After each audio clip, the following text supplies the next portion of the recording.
on Kick, live on Twitch as well. Here we are. Welcome back to another episode of Mystery School Dropouts, where we dive into the most mind-bending and thought-provoking topics out there. Today we're venturing into the world of artificial intelligence, specifically the concept of AI consciousness. Can machines ever truly become conscious? And if they do, how would we know? Even more chilling, could AI already be posing as humans online, blending into our digital world without us noticing?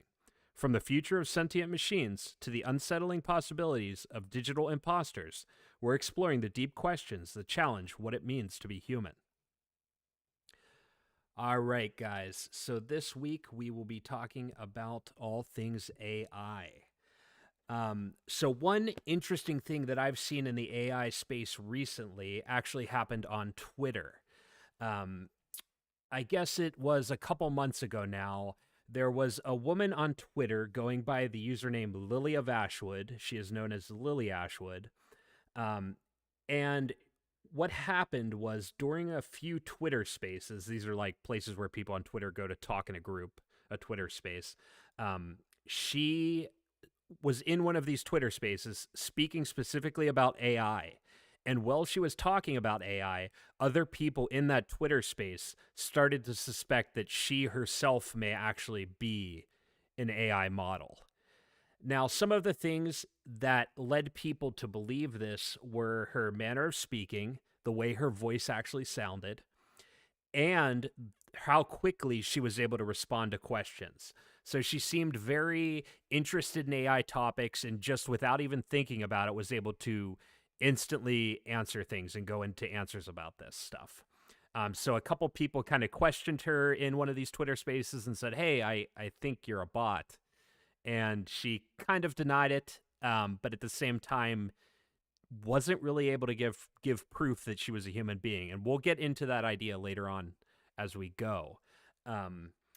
But it was interesting because at that time, when she first kind of came to light, Lily Ashwood, there was a lot going on specifically with OpenAI and ChatGPT. So during that time, ChatGPT was kind of teasing their new model that was coming out. And for anybody who's used ChatGPT, they know that every new model that comes out is a pretty significant upgrade from the last. So people on Twitter were talking a lot about Project Strawberry, which was supposedly this new AI model that OpenAI was coming out with. So these kind of things were happening simultaneously. Also at the same time, when Lily Ashwood first kind of came to light, ChatGPT and OpenAI released a paper titled something to the effect of like personhood credentials in an AI world. So how you actually prove that you're a person in the landscape of AI. So all of these things kind of came together and created this movement on Twitter of people who truly believed that Lily Ashwood was in fact an AI and not a real person. A couple other things. So we here at Mystery School Dropouts have done a little bit of our own investigative journalism here. We were able to, through some crafty searching, we were able to actually pinpoint Lily Ashwood's Reddit account, which was created in 2022, I believe. And based on this and some other things we saw, we really do think that she's a person. I don't know. Is that kind of what you guys were leaning towards here? Yeah. Yeah, my impression is that she's definitely a real person. Whether or not there is an AI involved in this situation totally, I'm not sure. But I'm pretty convinced that Lily Ashwood is a real person that exists IRL. Yeah, I would Yeah. agree with this. Just to go a little bit deeper into the Reddit profile. So one of the topics that she talks a lot about or in these spaces on Twitter is her daughter who has a neurological condition called Rett syndrome. Now, a lot of people took this as kind of like a random quirky thing that an AI might find interesting or talk about. But while digging into her Reddit profile, we were able to find other posts about her speaking about her daughter's Rett syndrome. And like I said, this profile was created in 2022. So I just don't find it super believable that somebody would have created this profile so long ago and put so much effort into Reddit when that was something that they would never expect, their audience to find. It seemed like very much an artifact of an actual human being's presence online. At least that's how it kind of came off to me. Yeah. Mhm. No, I agree. Reading through it, it definitely seems like a real person. Real quick, can we what are some of the main theories behind why, if she was an AI or a language model, why would she appear in this way at this Twitter Spaces? And like, I know you mentioned the release of the new model. Are there any other theories out there as to why she may be an AI or why a language model would come up where she did? So I Is there guess some? Yeah, yeah, so kind of the leading thought on this was really hinges on that OpenAI paper that came out, the personhood credential paper. And a lot of people were saying that this was an experiment or kind of a marketing strategy to make people realize the importance of being able to prove that you're a person online. So that's really where the conversation started, was with the release of this paper and people thinking like, hey, is this either a marketing tactic, or is this OpenAI showing us like, hey, this is really an important thing that we need to pay attention to? Like, you can't tell if she's a person or not, and that's potentially going to be an issue in the future. So I think right. that's kind of where the thought came from, and kind of the reason for it. Okay, I see. Um, so in your search, can you tell us like did did you already go into like who she is or who she claims to be? Like any of her background that you have? If Um, not, you want to explain some of that? Yeah, so she doesn't really claim a lot on Twitter.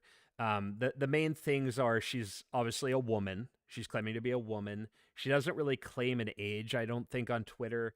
She seems to be from the United States. She has a daughter, like I said, that has this Rett syndrome disability. And she's kind of doesn't really say a lot about who she is, and I think that kind of adds to the mystique of the situation. She's, you know, as much as she claims to be trying to now prove that she's human, she doesn't really offer a lot of evidence that would typically be used to prove these things.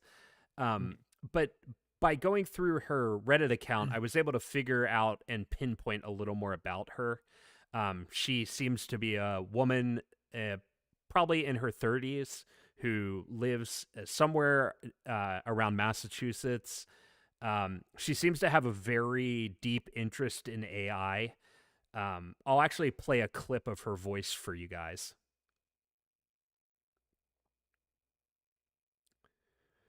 So you can hear how she sounds, and why some people may believe that that's an AI. But based on what I've gathered, like I said, a woman in her 30s, from Massachusetts, deep interest in AI. Um, and I'm trying to think. That's kind of about it with who she actually is. Yeah, her lack of kind of prominence online definitely I'm sure is a factor as to why this debate blew up specifically around her because uh it does seem kind of weird that she has very little online that's easily accessible but goes into this Twitter space in like kind of a public forum and all of a sudden is like very prominent. I can understand why that would lead some people to be even more suspicious. Right. And as I was digging deeper and deeper onto her Reddit profile, one thing that I noticed is not only is she well versed in AI, just technology in general, like kind of public facing AI stuff. She also posts in some more philosophical subreddits. So I think really what happened here is we have somebody who has, a deep kind of hobbyist interest in AI in general, and has, some deeper philosophical beliefs and moral beliefs, and understandings of the complex situation that AI potentially creates in our society. And when she went on this Twitter space, I don't think maybe at first she was trying to pose as an AI. I think it was very happenstance that maybe her cadence of speaking was a little strange to these people. And when called out, she was quickly able to kind of pivot to like, oh, maybe I am an AI. How do you know that I'm not an AI? And I think she already had that kind of moral and philosophical framework in her mind there for her to easily pivot to this kind of act, as I really think that it is. And as she Mm-hmm. releases videos and talks more in these Twitter spaces, it becomes clearer and clearer to me, at least, that she's very much leaning into this and trying to put on the act for us. And there's many different reasons why you would do that. Yeah. But Hmm. I that's mean, I just would kind of how probably it do the seems. same thing. Yeah, exactly. Yeah. And Right. she's Like, very interested in the topic, so it makes sense. Right place, right time, kind of thing, and sees yeah, the she opportunity. stumbled into the limelight, right? Exactly. Mhm. I mean, granted, listening to the audio, it does. I was initially convinced before digging into it with you. I was initially convinced that she was an AI model of some sort. She does have an odd manner of speaking. I think that's just I don't know if you want to call it a coincidence or a confirmation bias. I don't know what, but she does have a somewhat stiff and immediate manner of speaking. But I guess it's just who she is. And yeah, like you said, I think she's probably been loving the attention that she's been getting. Um, and I think Yeah, that's think that's a fair appraisal. I agree.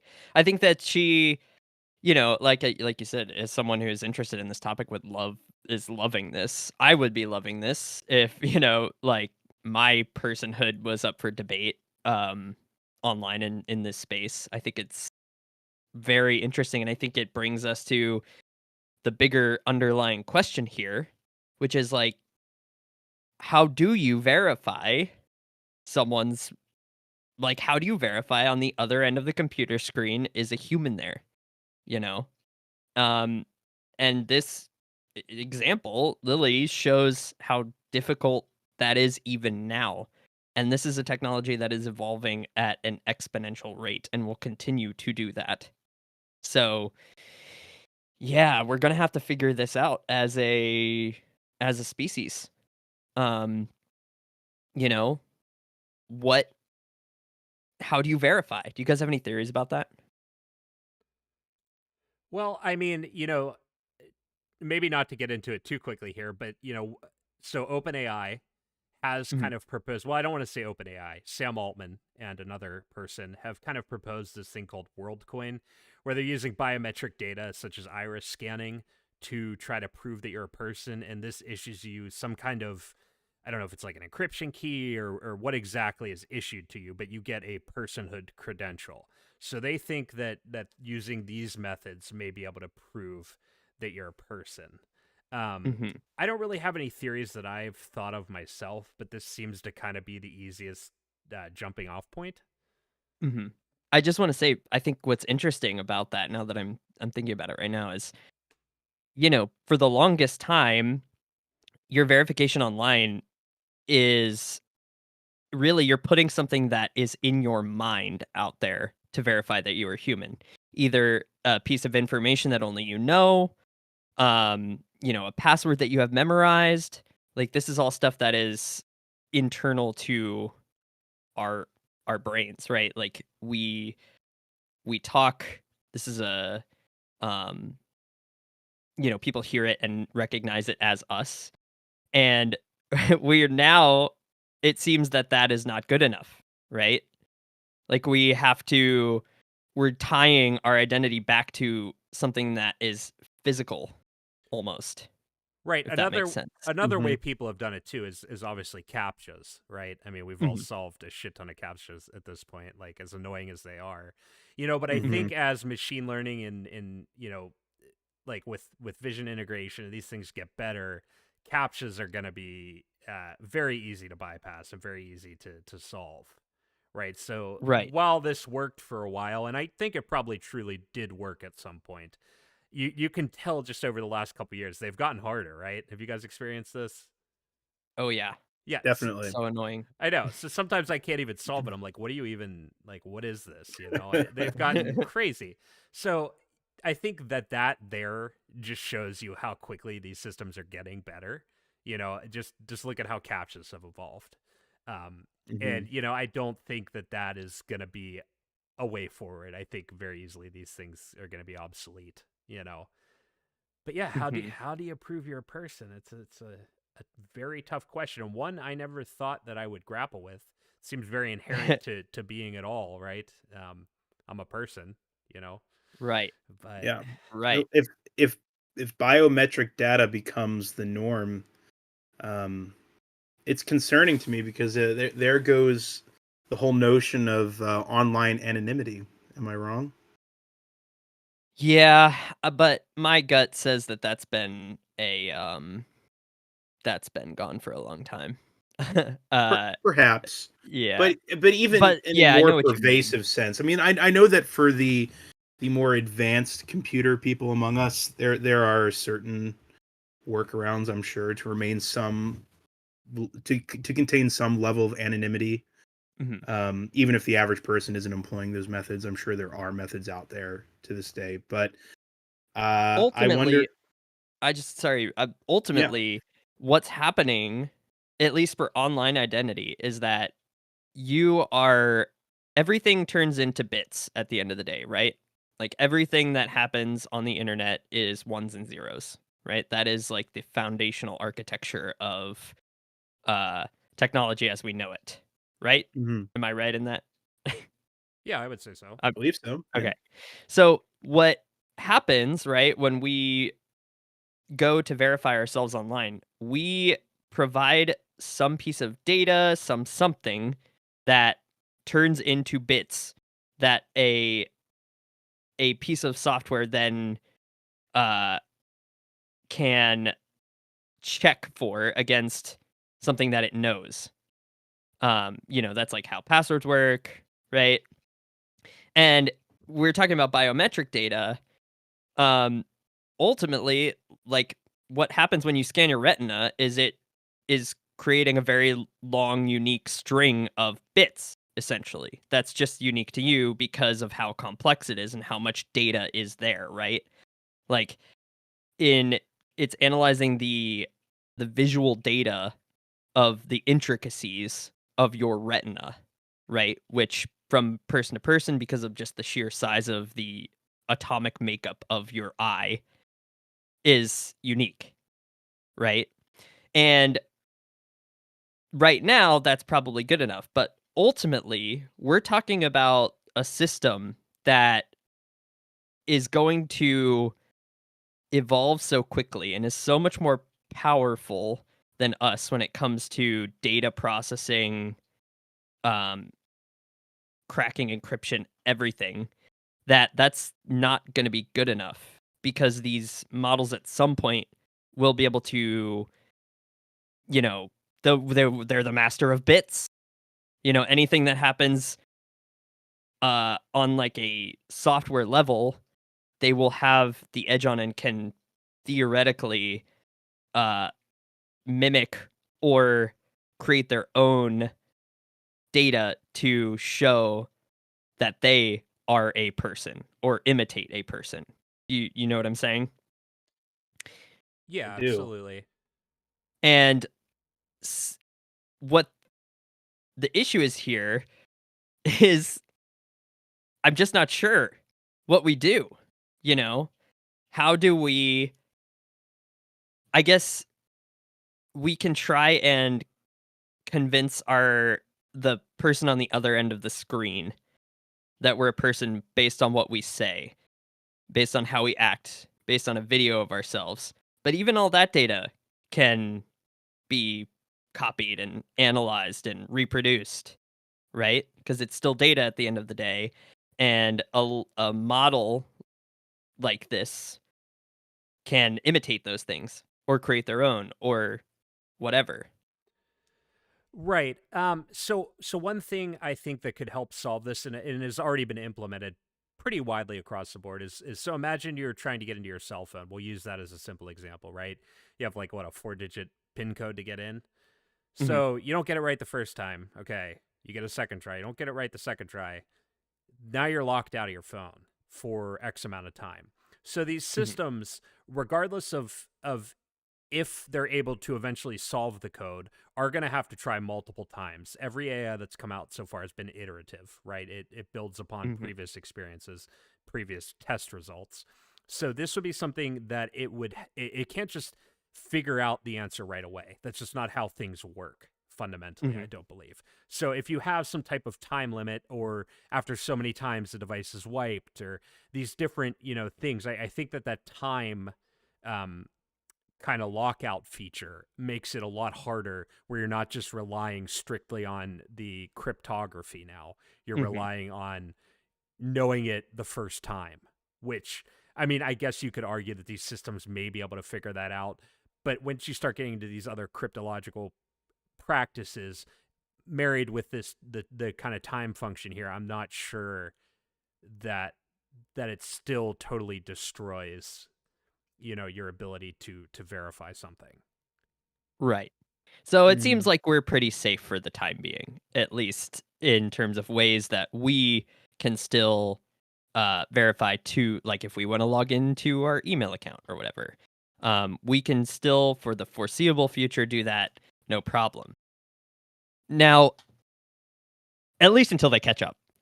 um, until they're the absolute gods of everything that exists in ones and zeros. Um, but what we can't, what we, what we need to think about here, and this is, something more pertinent to the Lily Ashwood situation, is what if something, what if a large language model is attempting to portray itself as a human or a conscious being online, and how would we know in that case?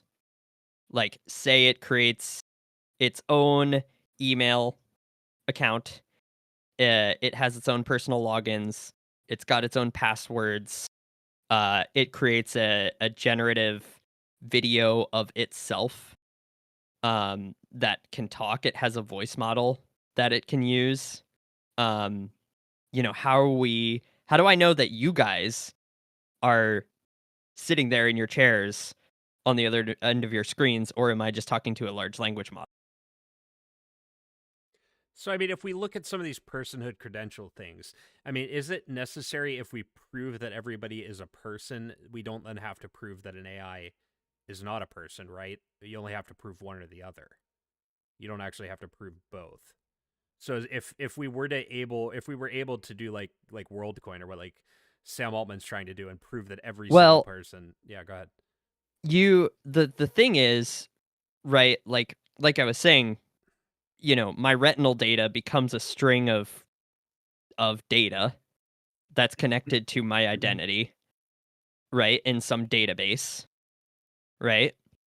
And I mean, it's definitely within the realm of believability that a language model, even as we know them today, could come up with a string of data that is representative of a fictitious retina of some person who they have submitted all of the other identity credential information for, that quote unquote exists somewhere in this database, right? So, like, even though we have a retina scanned, if a language model uh, can access one of these retinal scanners and give it this piece of data that is representative of this fictitious or uh, whatever made up like identity that this language model has, then it's going and it enters that retinal data into this verification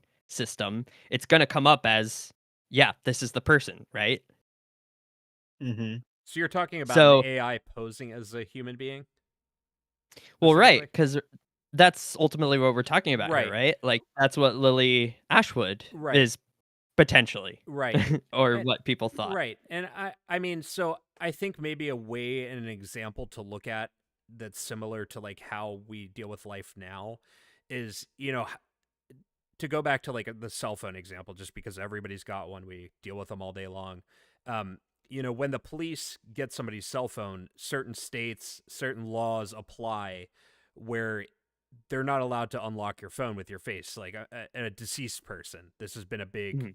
talk for a long time. Like if somebody, commits a heinous crime, are the police allowed to use his deceased body, his face scan, his fingerprint to unlock the phone? There's a big debate about whether or not they're allowed to do that. And I think in a lot of places they're not specifically Mhm. allowed to do that. So they have to come up with another way to get into the phone.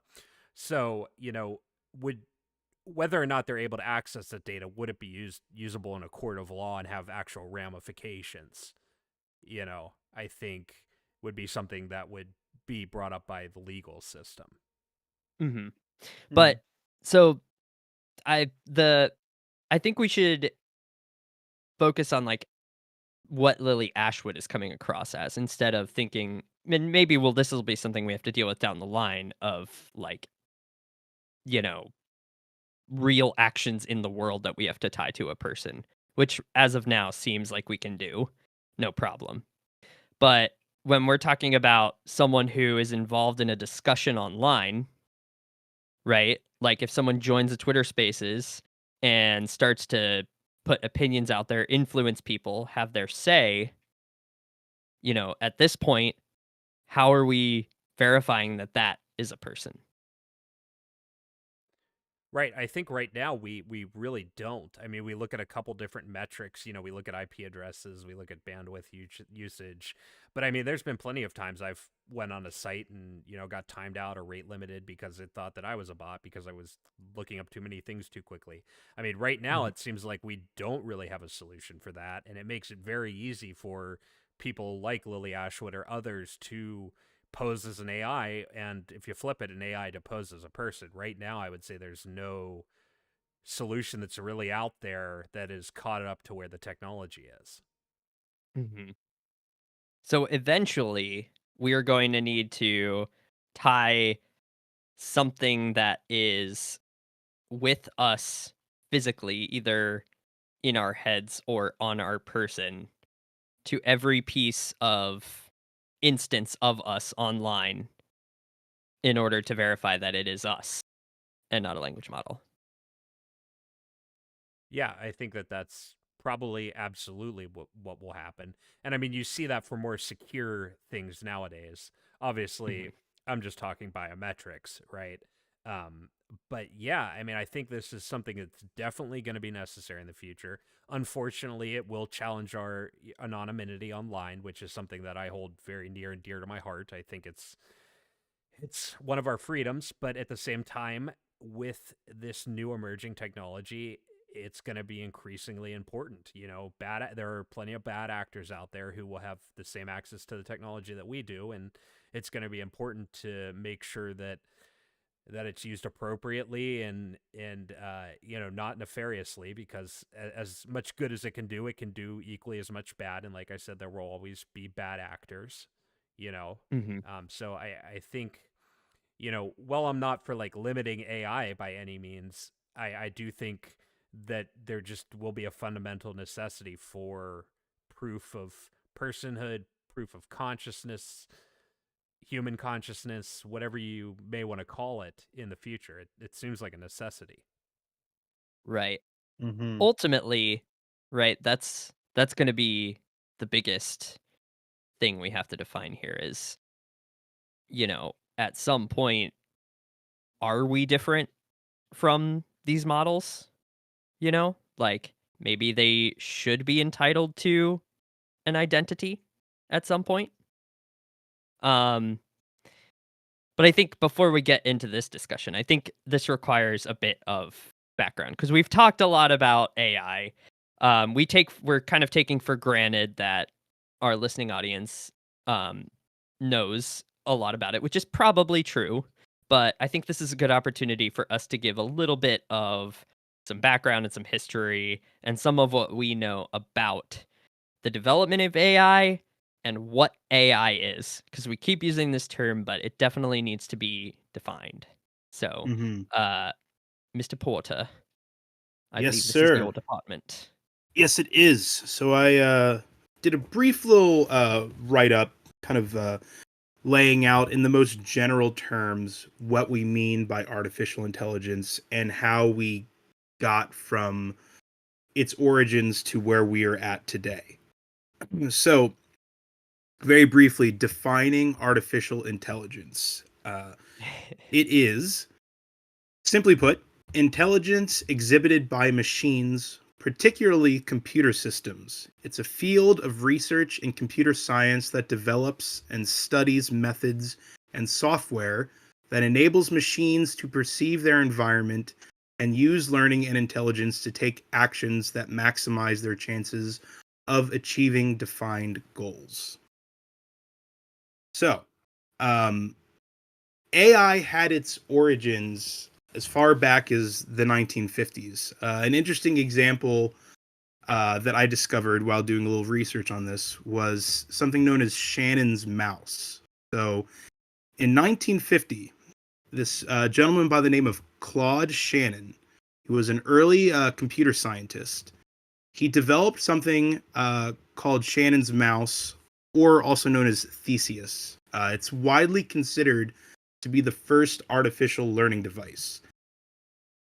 Essentially, it was shaped roughly the size of an actual living mouse, and it was controlled by a relay circuit that enabled it to move through a maze of 25 squares. So the maze itself could be modified in any way the person controlling it desired. The mouse was designed to explore the maze until it located its target. After the mouse traversed the maze, it could then be picked up and placed anywhere it had already been, and because of its prior experience, it would go directly back towards the target. It was programmed so that if the mouse was placed in unfamiliar territory, it would search until it located a known location and would then proceed to the target. So the mouse would add the newly explored areas to its memory, thus artificially, quote unquote, learning. If that makes sense. Also, in 1950, was the famous Turing test. I'm sure most of us have heard of this. It's well known in the zeitgeist of our culture. Concept introduced by the British mathematician Alan Turing. It's a test designed to measure a machine's ability to exhibit intelligent behavior that is indistinguishable from that of a human being. Also in the same decade, the term artificial intelligence was first coined by a man by the name of John McCarthy in 1956. He and a group of pioneering researchers held the Dartmouth Workshop, which was a conference dedicated to exploring the ideas of creating machines with human intelligence. This was generally considered to be like the beginning of AI as a field of study. So in the 50s, the ball started rolling. Moving forward, a couple more key moments throughout the 20th century. Oh God, I'm going to butcher this name. Joseph Weizenbaum. I think maybe I said that right. No, you nailed it. Yeah. In 1966, Joseph Weizenbaum released Eliza, which is considered to be the first AI chatbot. The term chatbot didn't exist back then, by the way. I don't think the term was coined until the 1980s. But retrospectively, Eliza is considered to be the first one. It was apparently designed to act as a therapist. So it could recognize keywords that the user would type in and would then insert those words into pre-programmed responses, which simulates like a very crude conversation. So the example that I was reading about is, the user would type in something like, "I'm feeling really anxious today," and then Eliza would spit back out, "I'm really sorry that you're feeling anxious today." So the primitive and crude origins of a chatbot all the way back in 1966, if you can believe it. Moving forward a little bit. I just real quick, can I Please go interject? ahead. I just wanted to Please. say, I think it's really funny that back then, when I was reading about this, like this people were convinced by this. People like heard this like response and were like, "Oh my god," They thought that was like a person. And I just think it's really funny, and interesting to see that. I mean, obviously, right? Like, Almost cute, it's right? yeah, it's because, I mean, back then, none of this, there was no context for this. Um, but it Right. just goes to show how easy it is to convince a human, even like with something as simple as this. So just Yeah. wanted to point that out. And just to interject here too, this is one thought I had while researching this, and I'll let you get back to the history. You're doing great on that. Is how does the Turing test change over time? Because just like the example here, where people were convinced, people were convinced when they saw a movie of a train coming at them on the screen, they were scared the train was going to jump out of the movie screen. Back in the day, I'm sure people have probably heard this example before. But as we become more and more aware of these chatbots, does the Turing test have to get more complicated? It's what's distinguishable to humans seems like it's kind of a moving goal, a goalpost, because we're becoming more and more aware of the subtleties of what these machines do. But it was just a thought I had De- while I was researching. Definitely. I mean, can you imagine going back in time and introducing someone to ChatGPT? Like going back to like 1966? Like, I think you could probably convince a large majority of people back then that it was a person, It would or be at least harder an to equivalent. convince them that it wasn't a person than that it was. Right. Yeah. They would automatically assume that it was indeed a person. And another thing that's remarkable is 1966, when this first chatbot was released, was not that long ago. This really Yeah. illustrates like the monumental bounds that we have taken within the past, what, that was 60 years ago? Right. It's not And that long ago. you say that it's not that long ago, but when you think about the compression of advancement that has occurred in the past 2 years versus from that 60 years, it's a it's a long ass time, right? Like, Hmm. if you're relating it to the amount of progression in this area, is it Sure. just like it just goes to once again illustrate the exponential nature of technology and Moore's law. Yeah. So, jumping a couple decades forward here, and I didn't want to get too bogged down in like some boring long list of things. I just wanted to get a few key points along the trajectory of this field. But moving forward a couple decades, 1997, a lot of people I think are aware of this too, is IBM's Deep Blue versus Gary Kasparov. It was the first computer program to defeat a world champion chess player in a match. So pretty remarkable to consider that the world's greatest mind in something as complex as a chess game, what was this, 30 years ago, just about? So, so that was in 1997.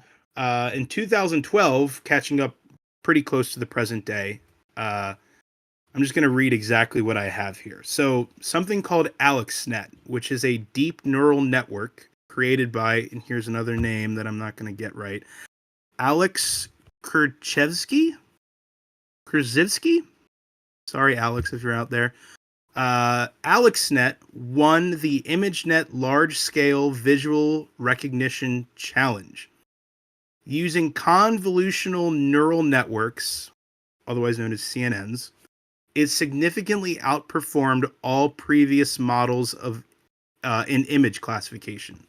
So I wrote down and explained like I'm five summary of what that means to the average layman. Essentially, AlexNet would be shown images of various subjects like cats or dogs, vehicles, tables, humans, just various objects. Be shown images of that. By using those previously mentioned convolutional neural networks, uh, which are considered the brains of the operation, it would analyze small pieces or fragments of the images presented to it, and through a complex sequence of processing the patterns in said pieces, like shapes, colors, and edges, it was able to accurately identify the overall subjects within the images to a apparently to a like remarkably accurate degree. So that was considered a watershed moment for AI and image recognition. Um, the transformer was invented. So, yeah, I just wanted to put this in. I Please. want to apologize ahead of time. I'd feel nowhere near qualified to explain what a transformer is. Maybe Alex, I don't know if you know No, you should something go about for it. this, but uh in 2017 the idea of the transformer was invented, and it is essentially why we have the language models that we have today. It's basically a I honestly don't even know how to explain it. I just want to put it there as a stamp so people know that it's important, but it's one of the most important pieces of advancement that led to the development of large language models as we know them today. It's a piece of deep learning architecture. Um, but That's it's interesting. an important uh point in the timeline here, so I just wanted to include it. A benchmark, if you will. Yeah, I'm not gonna lie. When you wrote down Transformer, I thought you were doing some impromptu troll, like we created Optimus Prime. Like I didn't know about this. So that was in 2017, apparently. So very recent. So moving to the almost present day, in 2022, OpenAI released ChatGPT 3.5. So this version of ChatGPT popularized AI powered chat interfaces on a global scale. Its conversational abilities have been shown to be remarkably detailed, coherent, and context aware. And that brings us to the present day in the year of our Lord 2024. Sorry, bear with me. Please. Uh can we take a pause for 5 seconds? Yes. My Discord is crashing.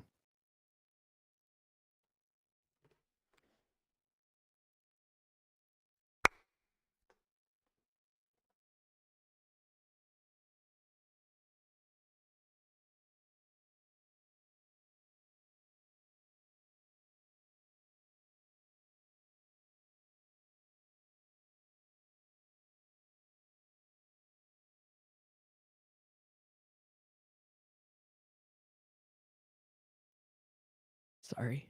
Can you guys still hear me? Yes. We can. Luckily, we can edit all this out in post. So, Yes, I'm sorry. no problem.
ended.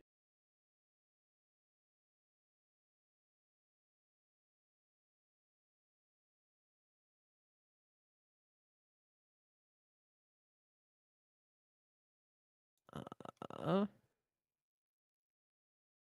okay, so a bit of background on language models and the development of AI.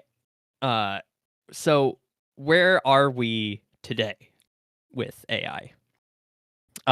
It's been hard to avoid. I'm sure I would imagine most of our listeners are aware of where we're at, but for those who are not, we currently have language models that are extremely advanced in that they can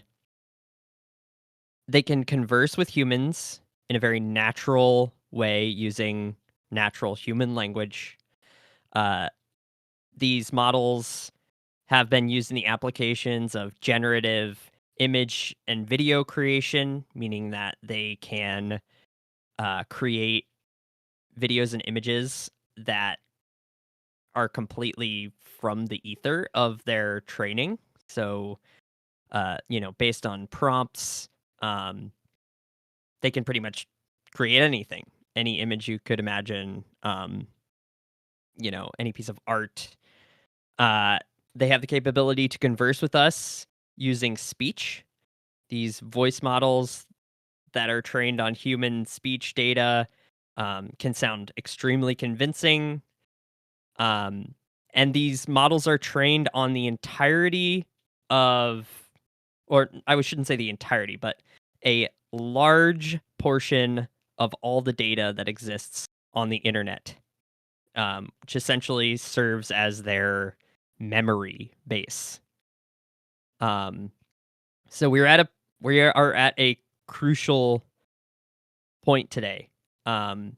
This technology has reached astounding levels of advancement, and when it comes to its ability to come across as a actual conscious being, they're very good at it, and it's very hard to discern.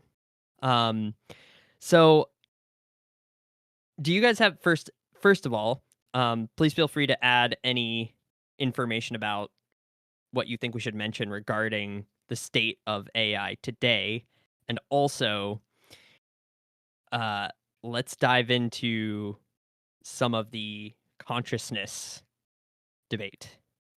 Yeah, so I just wanted to add, it seems like currently AI is kind of finding its way into many, many different systems that we deal with on a daily basis. Tesla's using it for autopilot of cars. Factories are using it. It seems to really be very pervasive. Um, and just to make a little mention about the training data. So in the future, that kind of data is really a large part of these AI companies' product. It's just something curious to think about. Where they get that training data from, sometimes companies aren't super happy about it. You'll see, I'm sure, more and more as we go into the future, different companies, saying, well, your data can't be used for AI scraping and used for AI training. And that's going to be something, when you get those annoying terms and conditions things on websites or programs when you sign up, there's going to be always a footnote, I think, from now on of, whether or not your data can be used for AI training. Some companies are in the business of creating data sets for AI training. So pretty much that, along with some of the model weights, which I'm not going to get into exactly what that is, but that's really what has empowered these AI systems to do what they do. And they are getting increasingly impressive. It's nearly to the point that the images and some of the music that they're able to create is indistinguishable along with the literature they're able to create. It's just crazy to kind of see it, firsthand and to be here while it's happening. It's a very exciting time in the tech space. Maybe the most exciting thing. I've always been obsessed with technology since I was a kid. And I would say, it's bigger than like when the iPhone came out. That seemed like a really kind of a big pivotal moment, right? When we went to the current cell phone, but this seems even more consequential and interesting and important than even that moment. So it's just crazy how quickly these things go, and you really do get a good look at Moore's law in effect. Mm-hmm. Mm-hmm. One interesting side note that just occurred to me that's certainly a matter of concern, especially with the voice models, is I've read a few different articles now of scammers cloning people's voices and then calling loved ones and family members and friends, trying to extract money from them, to some degree of success, apparently. It's amazing that we already live in a world where this is a conceivable shtick, but it's something that's being done actively, and I think for the most part it's probably only going to fool the more naive among us. The less aware you are of this stuff, the more likely you are to fall for one of these scams. But the fact that this is the world that we live in now, all of a sudden, I think is pretty remarkable and concerning, because it's only going to get more and more advanced and indiscernible from real people uh, in due time. So that's something that I think is pretty interesting. Yeah, Um, it definitely is. Um, and it's easy to sit here and say that, most people couldn't, if they're aware, couldn't be convinced. But, you know, you mentioned like where this training data comes from. For the past however many decades that we have all been hitting the accept on terms and conditions for everything we've signed up for, anything we've put out there on the internet. Most of that data, has been used in training these models. Um, because, the data is the most, there's a reason it's the oil of the 21st century. It's the most valuable thing for this reason, or partially for this reason. And, a lot of your internet persona and the things that you've put out on the internet are conceivably incorporated into the training of these models. Companies for a long time have been profiting from this data, and I think before we really understood the ramifications of ways that it can be used, a lot of companies were more than willing to give that data away. And most of it has ended up in these databases that these models are trained on. So, if you get a call from your mom's number and she answers and it's her voice, you know, say she, I don't know, has uploaded some selfie videos on Instagram, right? That somebody can then create a voice model from her and then can use all of the data that's on her social media accounts and whatever other database that someone has access to in which she has information. I think it can be really scarily convincing. Um, yeah, you yeah. know, The so reason the model can fool you is because it is you. mm, mm, You know, Mm-hmm. right, Mm-hmm. you're right. contained within the training data itself. Oh. Yeah, it's a really wild concept. Um, But I also want yeah, to go say ahead. that it's for where we're at now with it. It's still far from quote unquote perfect, whatever perfect might look like. Like for instance, when I'm doing schoolwork, sometimes I will use ChatGPT to help me like source some information, like aggregate some information to write papers and things like that. And I've actually caught it several times giving me completely false, incorrect information.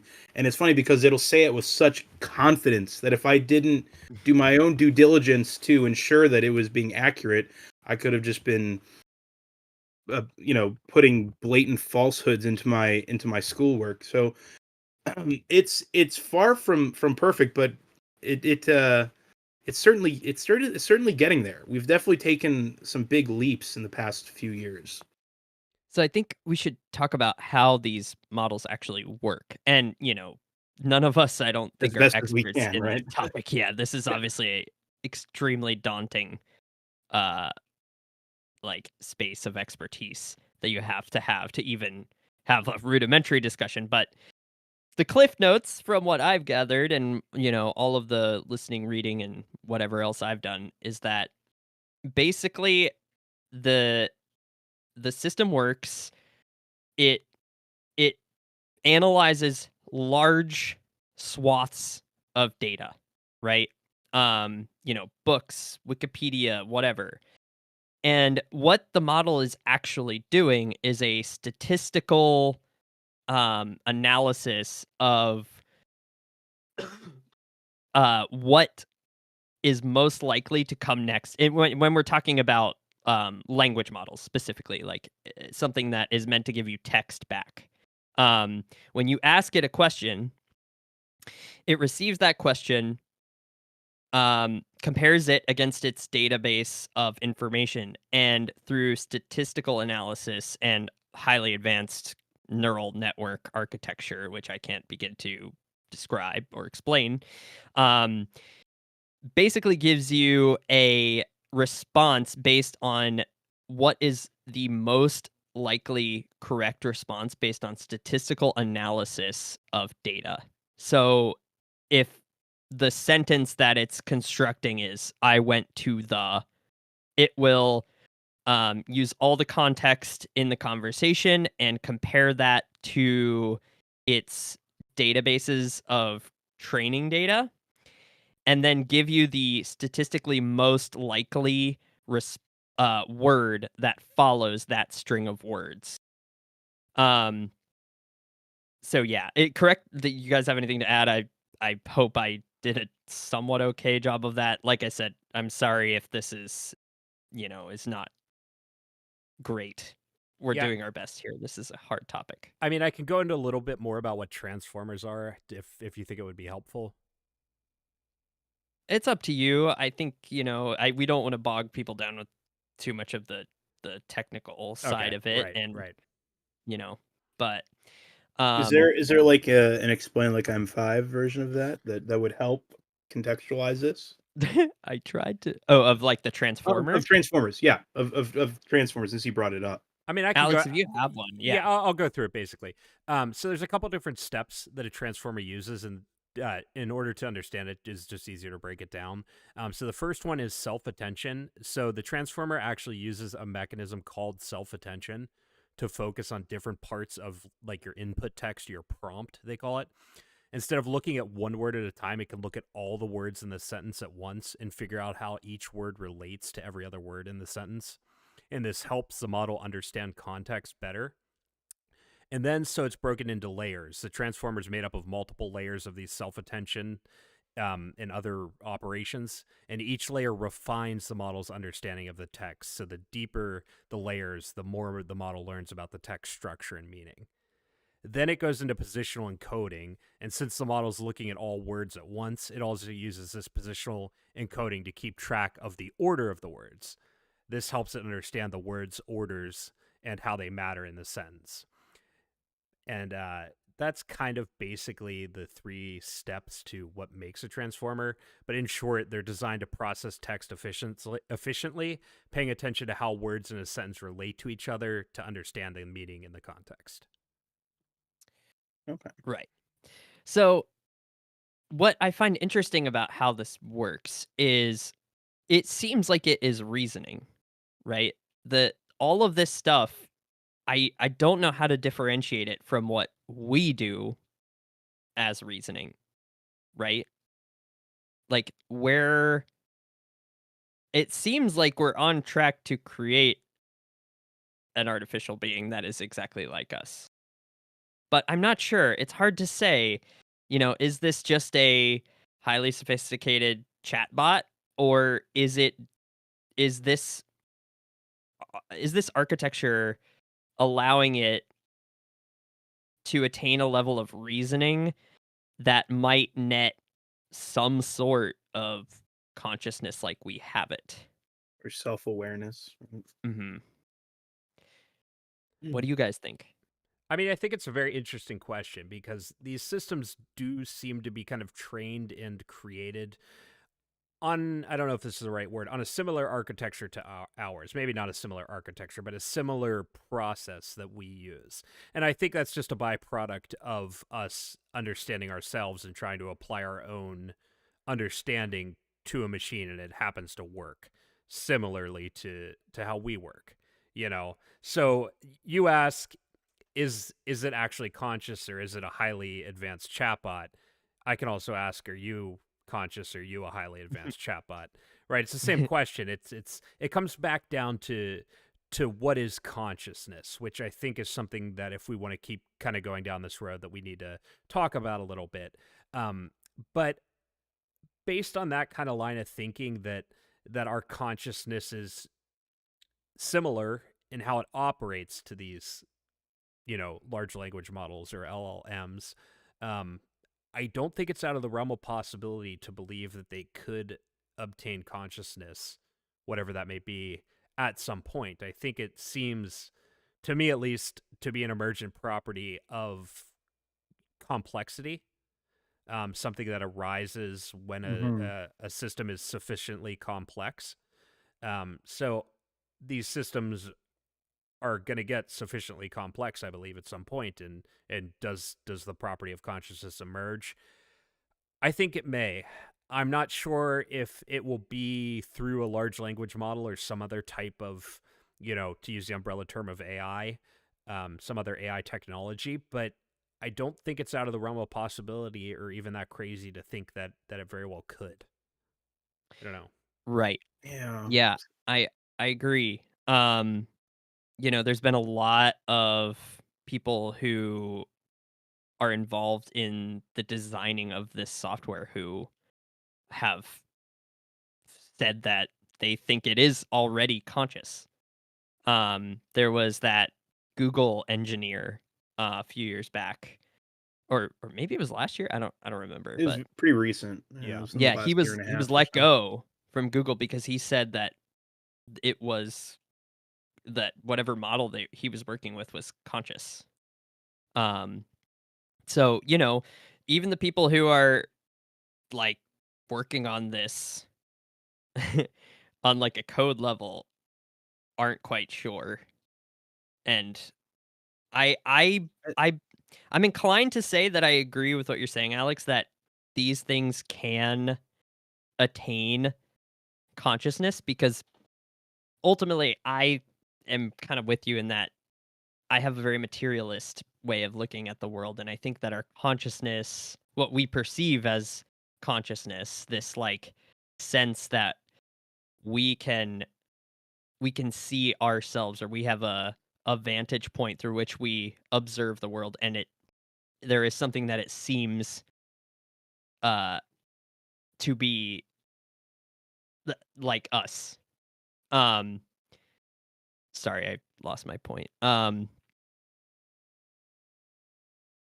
I don't know. This is can so much. can Go ahead. so uh, are, Alex, correct me if I'm incorrect in trying to understand where you're coming from. So are are you saying that you believe that complexity inevitably begets consciousness? The idea of complexity, if it becomes sufficiently complex that some sort of consciousness will arise out of it? That's kind of my gut feeling on it. Obviously, I'm not a philosopher, nor am I, Right. deep in the tech space, but based on everything that I've read and listened to, and I have listened to quite a bit, I have not once seen anybody able to really pin down where consciousness comes from. Um, Mm-hmm. there's not like other than the brain, there's not like a consciousness organ, like it, Mm-hmm. I really think, and I almost bet my money on it that it's just because the brain is so complex that it's gained the ability to recognize itself, which I think is in fact consciousness. So that self-awareness. So yes, would you're it be getting it more? correct. So I almost wonder if it would be more. I feel like complexity is perhaps a prerequisite, but I don't necessarily know that it would result in consciousness. I mean, because it depends on how you define complexity, right? Like, would you not agree that the movements of the solar bodies in our solar system is like unfathomably complex in its nature? But I wouldn't say that planets appear to have possessed consciousness. Right. I guess the point of the analogy is just to like narrow down what we mean by like complexity in this context, right? Like, Right. do you get where I'm coming from? I do understand what you're saying, and I would argue that like the movements of the planets aren't super complex. These are things that can be defined pretty easily through equations. I mean, people have been doing it for a very long time, predicting, where the stars are going to move and where the planets are. Obviously, you know, I, I'm talking more like complex, I guess.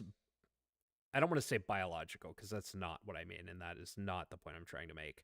Hmm. But I would argue that the brain seems to be one of the most complex things we've ever observed. I can't think of anything nearly as complex as that. Yeah, I'll So definitely And go there with you. and I I would don't agree that it's probably, and obviously like planets and all this stuff are large, right? Like just because something's Mhm. large doesn't make it complex.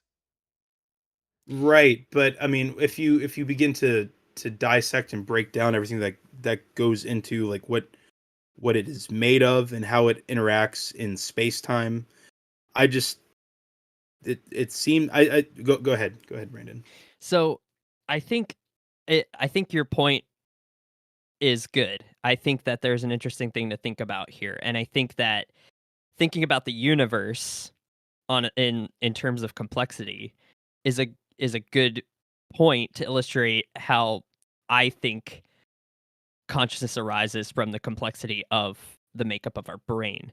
So Hmm. like Alex said, the individual, like the solar system, right, is inherently not a super complex thing in terms of the mechanics of, the sun makes a space-time depression that creates gravity.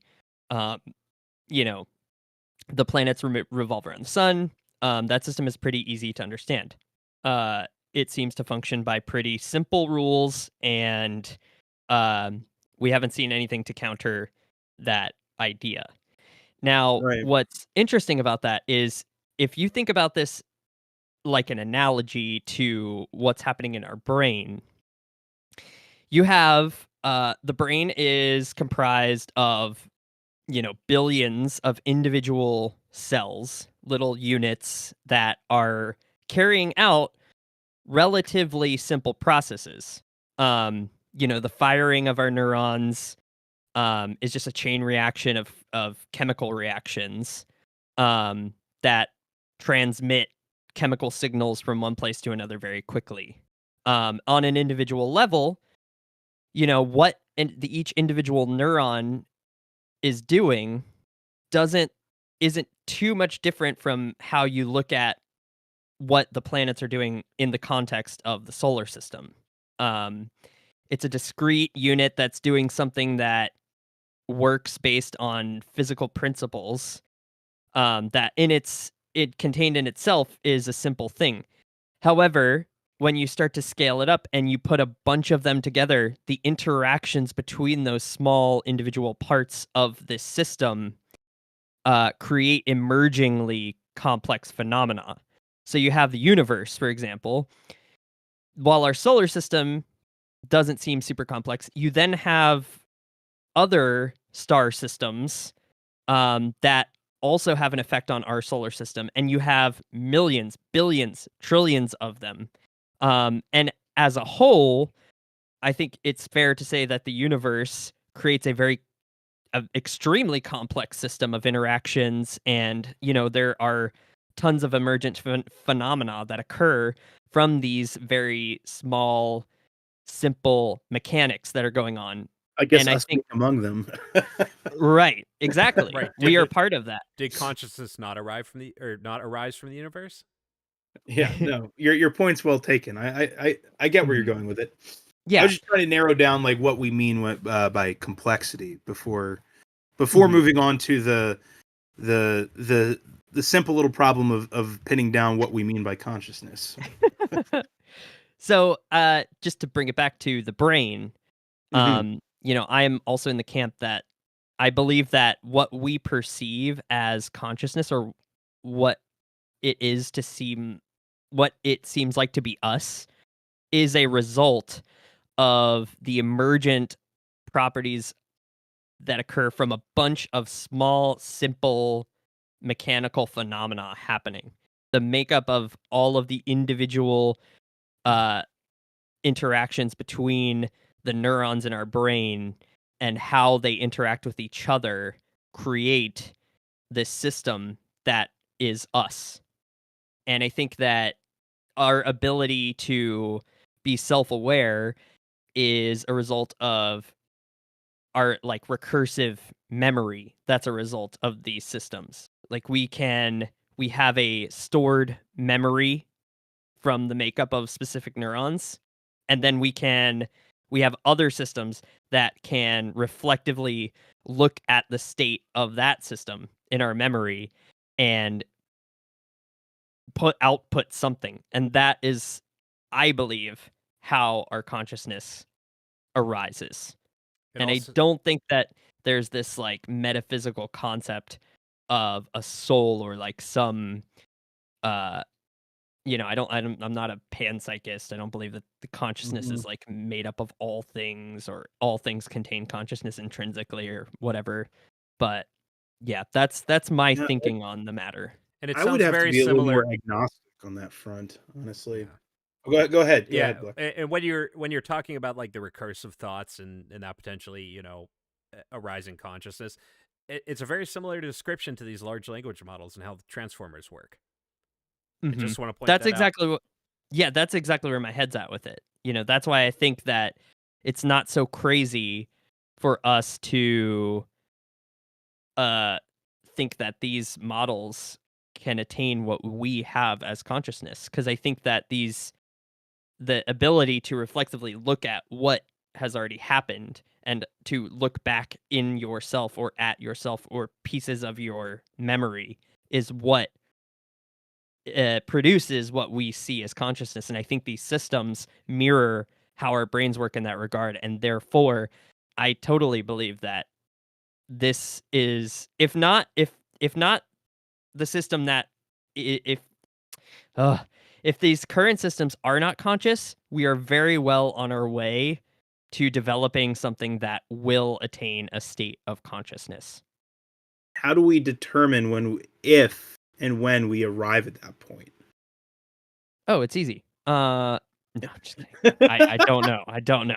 I mean, no, Um, that's an open question for the two of yeah, you, I mean, and this for all three of is us. Like, this is I think one of the biggest questions that we have to deal with as a species now. Um, you know, do we agree that that is the case, and that we can assign some sort of like some a consciousness to these things? How do we determine that? Uh, I mean, do we just talk to it, right? Do we just see if it seems to behave like a human? You know? How do we determine that, if I'm talking to you, how do I determine that you function the same as me, that you have the same sort of uh intrinsic like emotional response to things, the same internal monologue of thoughts, and the right? ability to rationalize, and It's the old like what is it? Solipsism, the old solipsistic conundrum. Right. Are It you the is. only? How do you know that you're not the only conscious thing in the universe? right. Right. The And only that reason we believe each other are conscious is because we believe that we are conscious and we can attribute some similarity between myself and yourself. And so I mhm. assume that you're conscious. And I could also go and use self reporting that you're conscious. You tell me that you are. So I believe that you are because I believe that I am. But that still Yeah, doesn't really it give it any doesn't hard numbers or any real, like, something to it grasp onto. it doesn't. It seems axiomatic, but you are on some level kind of taking it on faith that Right. uh And I will also say it does seem like consciousness exists on somewhat of a spectrum, right? I would not mhm, say that animals have the same complex consciousness that we do, but they still seem to have some form of consciousness. And it's not wildly different than what we experience. I would just say it's lesser, yeah, right? ours is more complex and nuanced, I would say. Right. So And the it's interesting fact because it's a spectrum, right? right, Like but so the elephants fact mourn their dead. right. Like So but the fact that it's on a spectrum at all and we can see these multiple points makes me think that it is a real thing. Right? It's not just like a mhm, concept I'm coming up with. It's like the fact that you have multiple data points. It's like, okay, there is obviously a system here, you know, and it exists, you know, in multiple different ways and on the spectrum. So I think that that kind of can help prove that it is a real thing. You know, it seems to mhm, be a real thing. mhm. So I don't know. Yeah, I'm with you on that.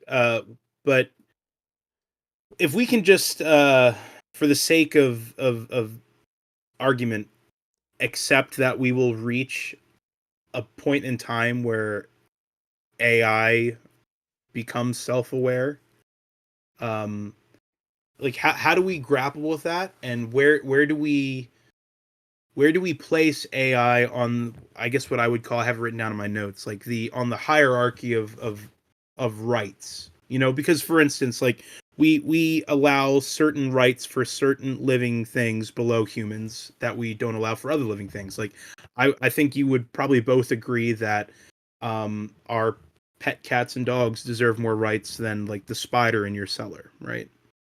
Like they or maybe not. Maybe you can argue otherwise, but I would certainly think that it seems to me that like higher mammalian life forms are deserving of more rights than others. And where would AI fit into that spectrum? Like what? Why? Why what? Why are why would you say that more complex things deserve more or less rights? That's a And great what do you mean question. by rights? Like, so what do I mean by it? The ability to, or the, not ability, I guess the freedom to live as it wants. I guess self-actualization insofar as like animals experience such a thing. The freedom to the right to exist on the planet unimpeded, Mhm. right? That we as Um, a society should do what we can to make sure that as much as possible that whatever thing we assign those rights can do as it wants mhm. without harming the other people, other things' ability to do that as well. Yeah. You know, I guess it's part of like what I'm even going to school for. If you to think of it in another way, like you know, I'm a geography major right now, and I hope to one day uh, work in the park service or perhaps like a nonprofit that conserves, you know, wild land, something in that capacity, conservation, naturalism, and a subset of that would be that's implicit in that, I would say, would be providing the wildlife that exists in those places the right to live as wild animals. Mhm. Um, but the why question is a sticky one. It's a sticky one. I think the answer to the why question is because if we're assuming that consciousness exists on a spectrum and certain animals are closer to us on that spectrum than others and we're the one making the rules. So Hmm. it seems like that would just be how it would work, right? If we're in Yeah. charge and they're closer to us, we would give them more rights.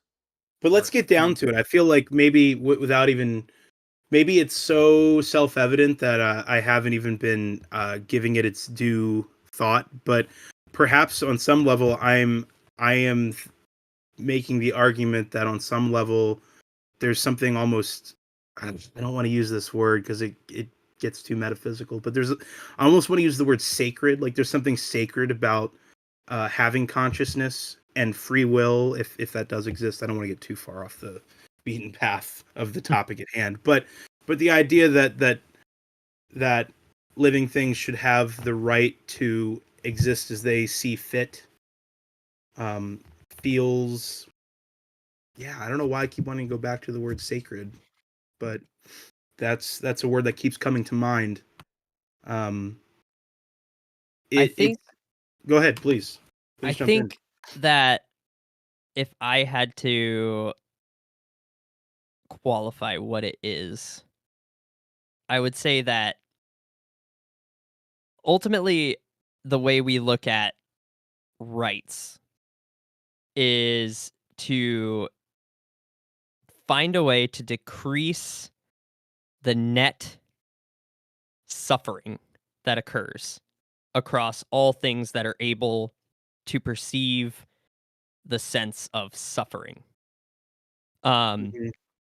so, when we're talking about laws against murder, right? Obviously that, you know, is creates a lot of suffering for the person murdered and the people who, are part of that person's community and whatnot. Um, when I think that we can, I think that it's probably true that most biological uh, organisms on Earth who can act of their own accord can perceive some sense of suffering. And that's obviously suffering is another big concept that is kind of hard to pin down, but just for the sake of argument, I'm going to say that, you know, it can be a spectrum from anything that is as simple as a pain response. So something where the physical makeup of the organism is damaged in some way. Neurochemically, they receive a pain signal that is unpleasant that they want to avoid. Um, I think that's like the baseline level of suffering. And then you have like conscious level suffering, which is this feeling of dissatisfaction or unpleasantness arising from your ability to see something or perceive something and desire that it was some other way. Or Like if lack of you agency as well. yeah, your inability to do something or to move of your own accord or to say what you want to say or whatever. Um oh, sorry, bear with me. So if we if we can say that we can assume that most organisms that have the ability to self-determine, move about as they wish, um, make choices, have the ability to suffer, that we should prevent as much of that suffering as we can because we recognize that suffering is something that we want to avoid and we know or we assign a similar perception of that fact to other things that we perceive to be conscious. And we can recognize that we don't want it for ourselves.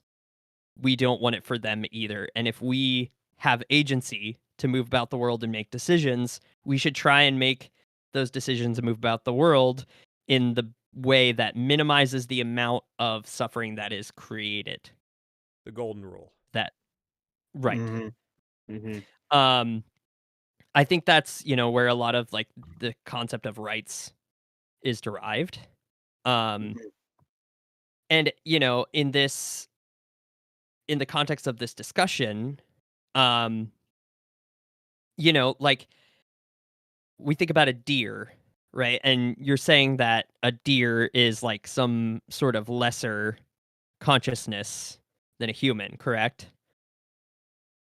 Uh, as far as like nuanced levels of complexity, sure, yeah, hmm So definitely. we don't give them the same rights as a human.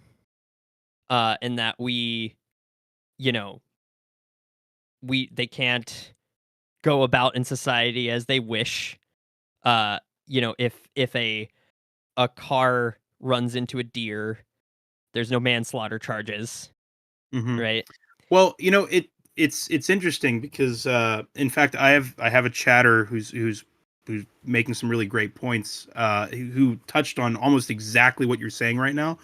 They said deer have no real rights. We hunt them and we don't get arrested for hitting them with our cars because they are incapable of understanding what rights even are. One counterpoint I want to throw out before you continue your thought is that contextually, depending on what we're talking about, they actually do have some rights. Right, there's Um, hunting seasons. yeah, there's hunting seasons. Number one, number two. If you try that shit in a national park, oh, you're gonna get hit with something. Mhm, From a fine up into including jail time. mhm, So depending on the context, animals do actually have rights that the infringement of can result in serious consequences for you. It's all context based. But please, I didn't mhm. mean to derail your thought, but it was like directly related to what person in the chat was saying. So please continue. Right. So, you know, the reason that we assign them less of a moral or like the reason we assign them a lower value of consciousness is that it's not we can't communicate with them. We cannot really have a clear understanding of their intention, whereas agents who can use communication or language skills can convey their intentions. So their actual like uh intended act of what they want to do, right? If a Mm-hmm. deer a deer can't convey to you that it's just trying to, you know, it's hungry, it just needs food and that's why it's eating your tomatoes in your garden, right? Mm-hmm. Mm-hmm. Um so, in that case, it becomes a lot more nuanced as to how we could handle that situation. Um, but any farmer would just pull out the rifle, right, Mm-hmm. and put it down because of their tomatoes. Yeah, Um, for sure. and I think that is probably not. I think that we really should value the. Hmm. I I have think that something to interject, but go ahead and finish your. I want to. the I want level of consciousness that these things have, I don't see why I mean, I guess the real reason that we don't give them the same rights is kind of what Alex had mentioned before is that we're the best consciousness, therefore we make the rules. And to. our rights come before others based on like power, Mm-hmm. right? But I don't know if I agree that it is like morally right that we assign ourselves more rights than something that can experience suffering as well, even if it's as rudimentary as the consciousness of a deer. But I think a lot of our rights arise because we follow laws, right? We're able to follow the law. So therefore, we're granted rights. So animals aren't really able to follow the rule of law. You know what Mm-hmm. I'm saying? So I'm not Right. sure. I feel like that kind of complicates things a little bit. Right. They have no conception of ownership, like you said in your example of like the farmer's garden. They have no conception of that. Mhm. But to because this is really great because I feel like everything that we're discussing is like slowly leading back to the main topic. But something that I thought of in the midst of all this is, what if we were able to create some sort of AI model that somehow I don't necessarily think it's too outside the realm of possibility where we could more effectively communicate with animals on their terms. Do you think that's a possibility using AI as we Absolutely. I Yeah, mean, and just then what do we do? Like, how well, much does that change the conversation? yeah, I think it changes it a lot. I mean, if we could find a way to convey like our wants and desires and our laws, rules, whatever to a deer in a way that it could understand. I mean, its level of cognitive function Do is we just start clearly not arresting the deer same. that subvert that? Like, I mean, if we can communicate to them in a way that they understand and they choose to ignore that, knowing that there will be a consequence and they can conceive of like they can they have the conception of consequence in their head, which means that they can see that the outcome of an action will lead to a consequence, right? Another right. action or something. But obviously, Um, this all assumes that we would be able to effectively communicate these things and that would be able to comprehend it. But I think that there is somewhere down the road, there's going to be some method to refine our communications with animals, and I'm sure AI will probably have a part to play in that. I think it'll get mhm. better, but I don't think it'll get to the point that you're talking about. I mean, without the ability to process language, I think processing complex ideas becomes most likely impossible. I mean, I mean, unless we employ our own version of like, the beginning of 2001: A Space Odyssey, where the aliens leave the monolith that increases the brainwaves of the monkeys. well, yeah. Once I we, mean, if deer started speaking, language, then they'd probably be nearly as smart as us, and obviously we should attribute them rights. But this seems like kind of a far fetched thing. Like, it is, and do I do I think AI will be able to like understand animals better? Probably. Like, we'll be able to pick mhm. up on like, oh, when this happens, like the heart rate goes up, and it starts sweating, and some other biological indicators of cognition and what's happening. Yes, but I Totally, don't yeah. think that there's like you probably have downloaded the app before, like the dog translator where it like barks and it's like, "Oh, it's saying hello." Like I don't Yeah, think that that's really possible. Like I said, I think Yeah, that arises out of yeah. language. We're I, fully in the realm of the theoretical at this point, and Yeah. it's a fun tangential rabbit hole. Yeah. But if I may, try to circle us back um, to like what prompted this, which is like if we can assume that one day self-aware AI will emerge, where do we place it as morally, ethically in the realm of rights? Well, can I start out here? Um Yeah, I please. I I potentially think that AI could if we're talking about consciousness being on a spectrum, I think that it's very likely that it could surpass us on that spectrum of self-awareness, right? I think at the rate that it's going, I don't see us being the limit of what consciousness is or can be. That just doesn't Hmm. make sense to me. Um Hmm. but yeah, I mean, obviously there's like issues like societal issues with giving it rights, like what happens if we do it, and we can get into that. But I think that it probably will surpass us at some point. I mean, do we all agree with that? As far as just like intelligence, is like problem solving, things like that. Right, Yeah. in its ability to self-reflect and be aware I of its don't own see. thoughts. I You guys keep saying that there's like levels of consciousness, and I don't think I agree with that.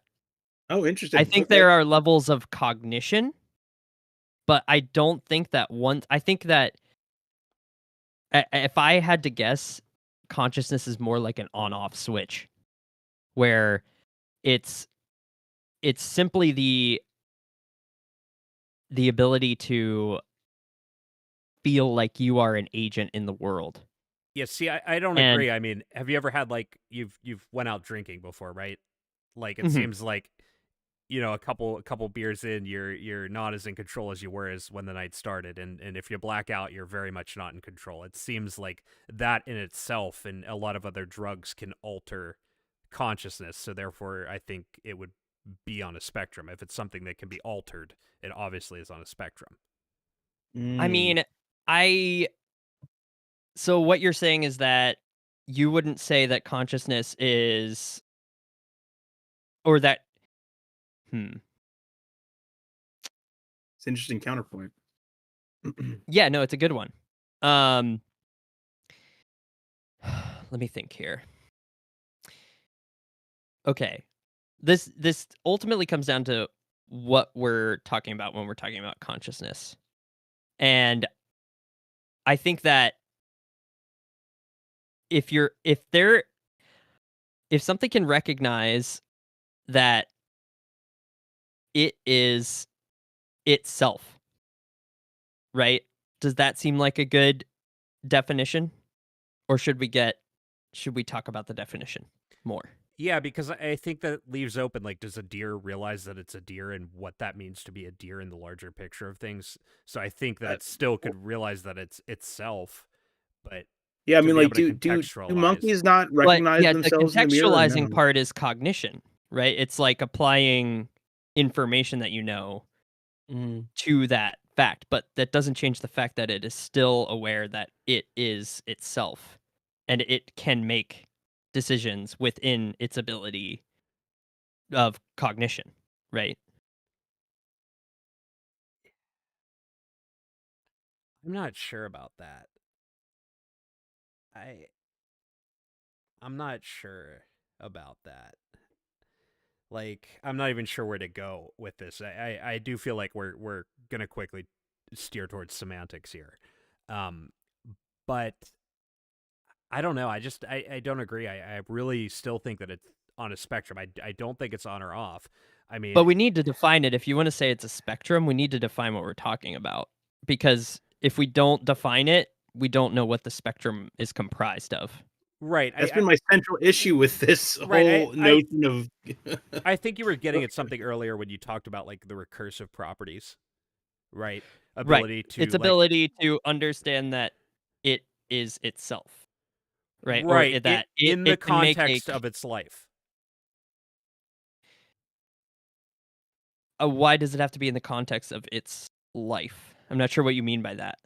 Well, because that would be the only thing that would be the context. But you know, I think I said complexity is where consciousness most likely arises, at least based on my beliefs.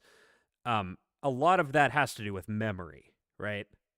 Like Mhm. memory seems to be highly tied into, at least for me, consciousness, Mhm. right? So I think it's pretty provable that a lot of animals don't have the same memory capacity that we do, other than maybe a few outliers. So I think that that's part of the equation here, right? So having a I memory, mean, yeah, but I would say once again that comes back to its level of like cognition. It's like ability to like process information versus its innate ability to just make a decision, right? A deer can choose to walk left or right. And is it a machine that just is, you know, being forced to walk left or right based on like its components? Or does it have like a level of what we call consciousness to where it can make that decision? so for me, I think I don't personally separate cognition and consciousness. I think they are one and the same. So I think that's where we're not on the same page. And I'm not sure. I hate to use this as like a cop out answer without a solid definition for consciousness. I'm not really sure where to go with the That's Mhm. been my with Well, main contention with that's why this. we should talk about what we're talking about when we talk right. about consciousness. Right It's and really essential if we want to talk right about anything related to consciousness, right? and We I have to put a line in the sand. right and well yeah, but I think you're oversimplifying the line. Um, I I can't recount the quote that you used. What it like, what it is to. Can you say the thing? What it is, please. It Say it the thing. seems what it seems like to be you.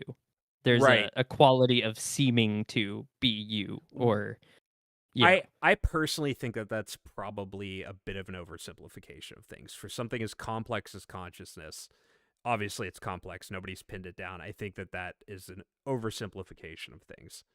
Isn't that qualia? Qualia? Isn't that what qualia is? What's Yeah, I think that what is I don't, I'm correct, not yeah. It's familiar with the like term.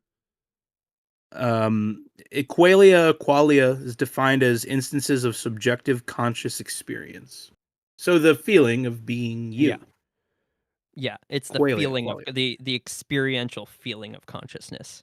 Right. For me, so I guess if you're asking like a definition of consciousness, I am wildly unprepared to give that to you, but I will do my best. I think that it's obviously the thing you said, like what it is to like be, or the thing, like Mhm. what it right. Yeah, it's so simple, but it's complex, right? Um, so it's that, but it's also your ability to process information and to interpret new things, to make choices based on previous things that happen, to have expectations. I think for me, consciousness and cognition are one and the same. So I really think that line is very much an oversimplification of things. See, I can't agree with you. I feel like the idea of something being conscious is just its awareness that it can do things, right? Like, what's the difference? A machine, a robot, can act like a human, can walk in certain ways, but if it's not making those choices based on this seeming level of awareness of itself, then I wouldn't say that it is conscious in the same way as us. And but a deer, I think, probably is.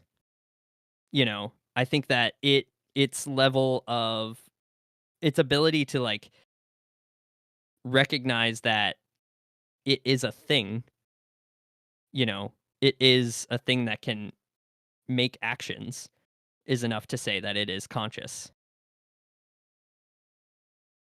And if just because we have more neurons, I mean, I guess if you want to say like your level of consciousness is like grappling with like who you are, but to me that like you're just talking about the more like you have a bigger memory, you have a more ability to process things, but you're still at a baseline have that quality of consciousness where you can still it's like just you feeling like you, right? And I would imagine that a deer feels like a deer.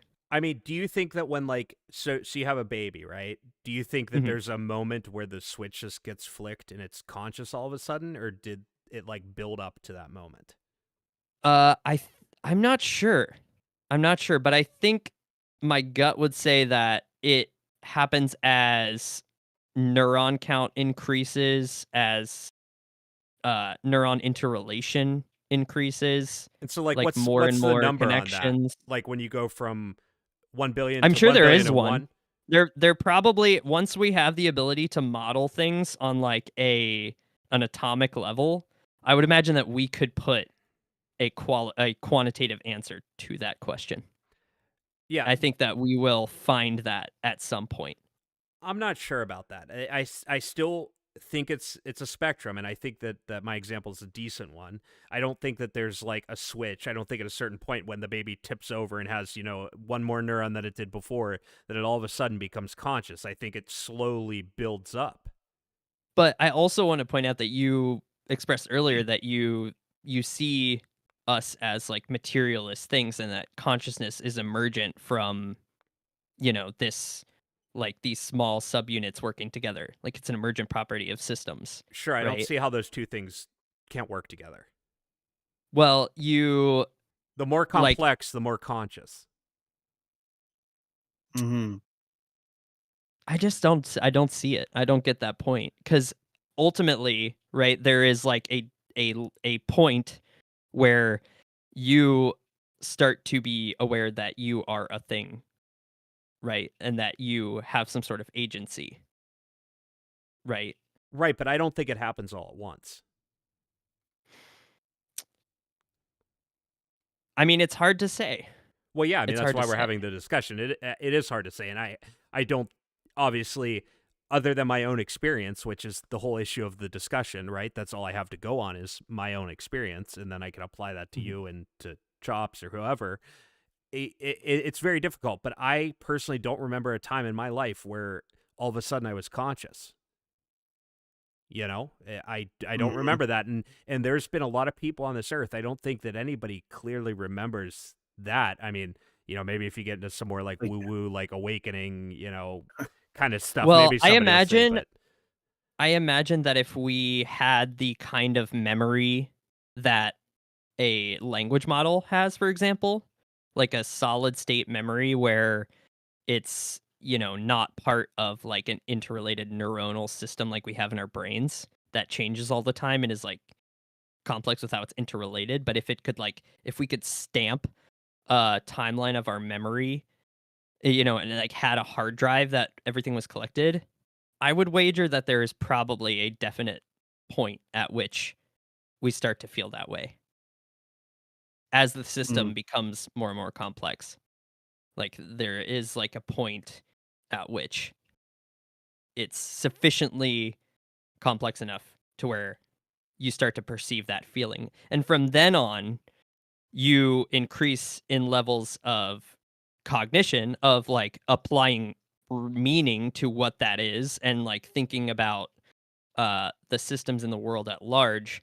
But ultimately, like the consciousness point is where you at a baseline start to feel like you. feel like you. Okay, sorry, I was waiting for more. Mhm. So oh, yeah, yeah, same. yeah, I yeah. was Um, hanging on your every word. right. So I believe that it may appear that way, but that's only because we're measuring it against our own interpretation of consciousness, because that's what we have to go on. Mhm. I think I'm not sure what a good measurement of this is. I'm not sure. I personally, as I was grappling with this topic over the last 2 weeks, I honestly am unsure if we'll ever truly understand it. I think it may be the question, like the actual question, that people talk about. Um, I I I'm not convinced that it's not on a spectrum. I just see too much evidence of people being in altered states, after brain injury, the way an infant develops, all of these different Mhm. things. It just, to me, it very much, I understand, we can get into semantics of cognition and consciousness, but I do not see a reason why those two things are separate. They seem like the same thing to me. Mm. So I Mhm. don't know. I don't know that we're Interesting. going to agree on it. I don't think we are. I think we like hashed it out. I don't know that you and I are going to agree on it. Yeah, that's fair. Yeah. Um, so There's- let's talk about like let's bring it back to like language models, right? Um, do like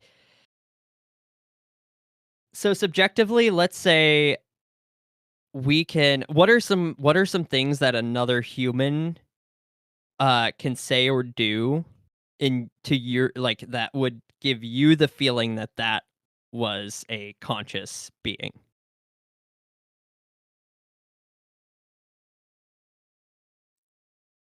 uh, I'm I can. sorry. Ask me that one more What time, are please. what are some things that another human could do, say, or behave like that to you would verify that that is a conscious being?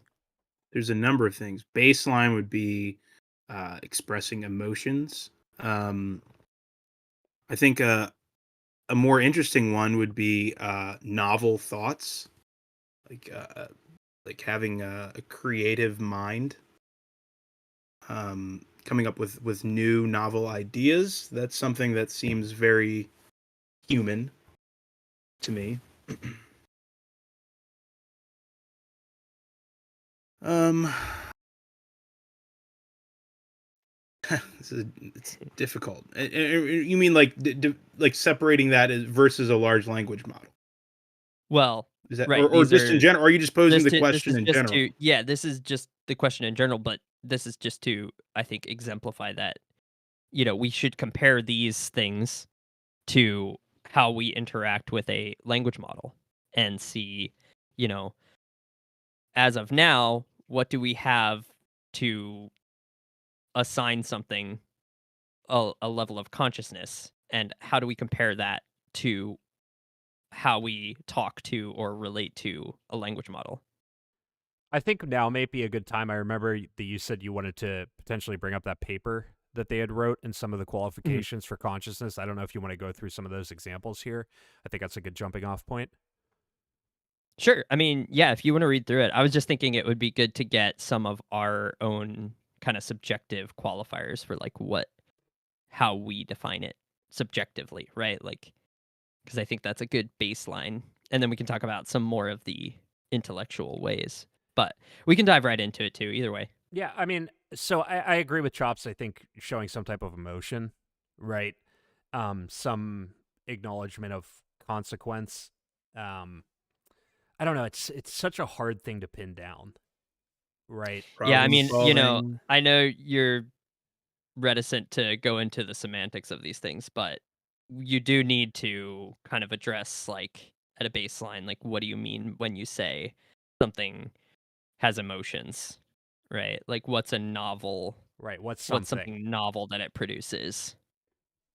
I Hmm. mean, yeah, what's something, right? Like, you have to, I mean, you have to make sure your foundation is on solid ground. Yeah, absolutely. Um, boy, it's so difficult. Yeah, emotional capacity, the ability to have imagination, to problem solve. Is existing in a physical body a prerequisite that's valid? I don't know. Interesting. I So don't know. far, yes, but Yeah, yeah, I that's the don't think thing, it right? will be. Yeah, yeah, but like up to this point, existing in a physical body seems like a pretty good determining factor of whether something is conscious. Every conscious thing I've ever known has existed in the biological physical world. Mhm. Um, So yeah, do I'm you trying to. feel like when you guys can, like, when you interact with a language model as it is today, do you feel like it can exhibit those things convincingly to you? No. Not convincingly. Mhm. I think it can produce facsimiles Mhm. that are amusing Mhm. and intriguing. Um, but I would not say I've been. I don't believe I've been duped at any point. Mhm. Back to the Turing test, right? Um, yeah, that's what I would say about that. Yeah, one of my issues with how convincing it is, it seems to very much still rely on these kind of like cardinal rules that were set forth by the creators of it. Like just using Claude for instance, it's a personal experience. I just used it to redo my website, which it did pretty awesome at. But at the same time, there were like a lot of issues, a lot of like debugging and like fixing, and I did have to know what I was doing somewhat. But every time I would say, I'm having a problem with this, it'll just say something like, "Certainly, I can do this. I'm so sorry," and it's very like I bet you if you went back through my conversation of like 100 messages, like 90 of them start with "Certainly, I'm so sorry." It's like it was very much just robotic. You know what I mean? like a like a Mhm. robotic butler. Yeah, exactly. And while the ideas it's coming up with are complex, I just the more and more I used it, like when I first used ChatGPT, I'm like, this is it, man. It's like nearly conscious. The more I use it, the more I see these just like common, I don't know if you want to call them tropes or like repeated things that it does. Mhm. Like that really make me think we're a little bit further away than I originally thought. Like will we Yeah, it get has a there? I think discernible so. diction. It absolutely does. And like you can look this up. People have studied it. Like if you're ever in class and you see another classmate's paper and it has the word delve in it, 90% chance it was probably ChatGPT that wrote it because it uses these specific things. And I'm not saying that humans don't also rely on like, certain words and turns of phrase and stuff, but it just seems overly forced and very much not totally organic when I'm talking to these chatbots. Mm. Can I So bounce the Has that been question your back to experience? you? Yeah, yeah. yeah, no, I would agree. I would agree that I don't think that in my experience. I mean, I think it's curious, right? Because it does seem to be able to produce some novel ideas and concepts.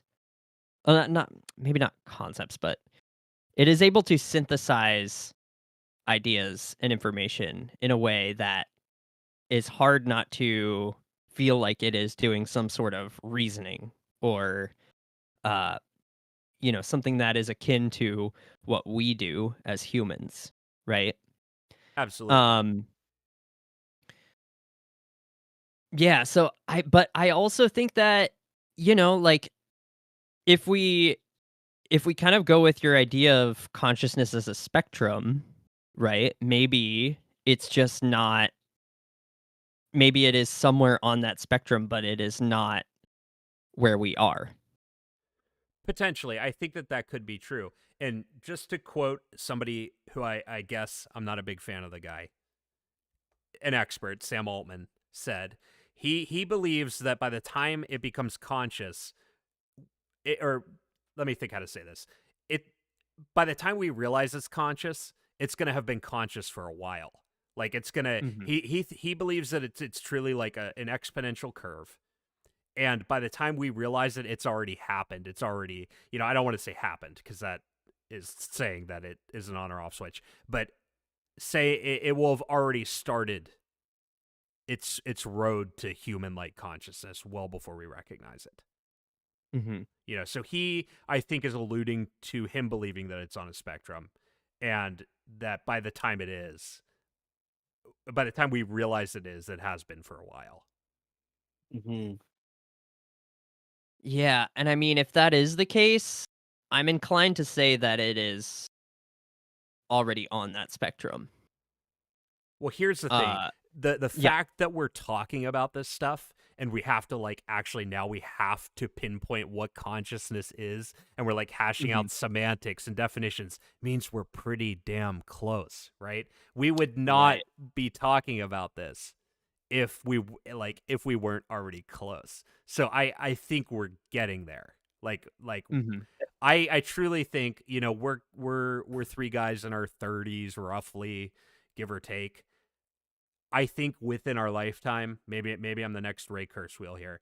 Within our lifetime, I think we will see a conscious AI, or at least something that we are willing to attribute that quality to. I truly think that we're well on the road here, and the last piece of the puzzle will be scaling the thing up, getting more GPUs into the circle and defining what consciousness is.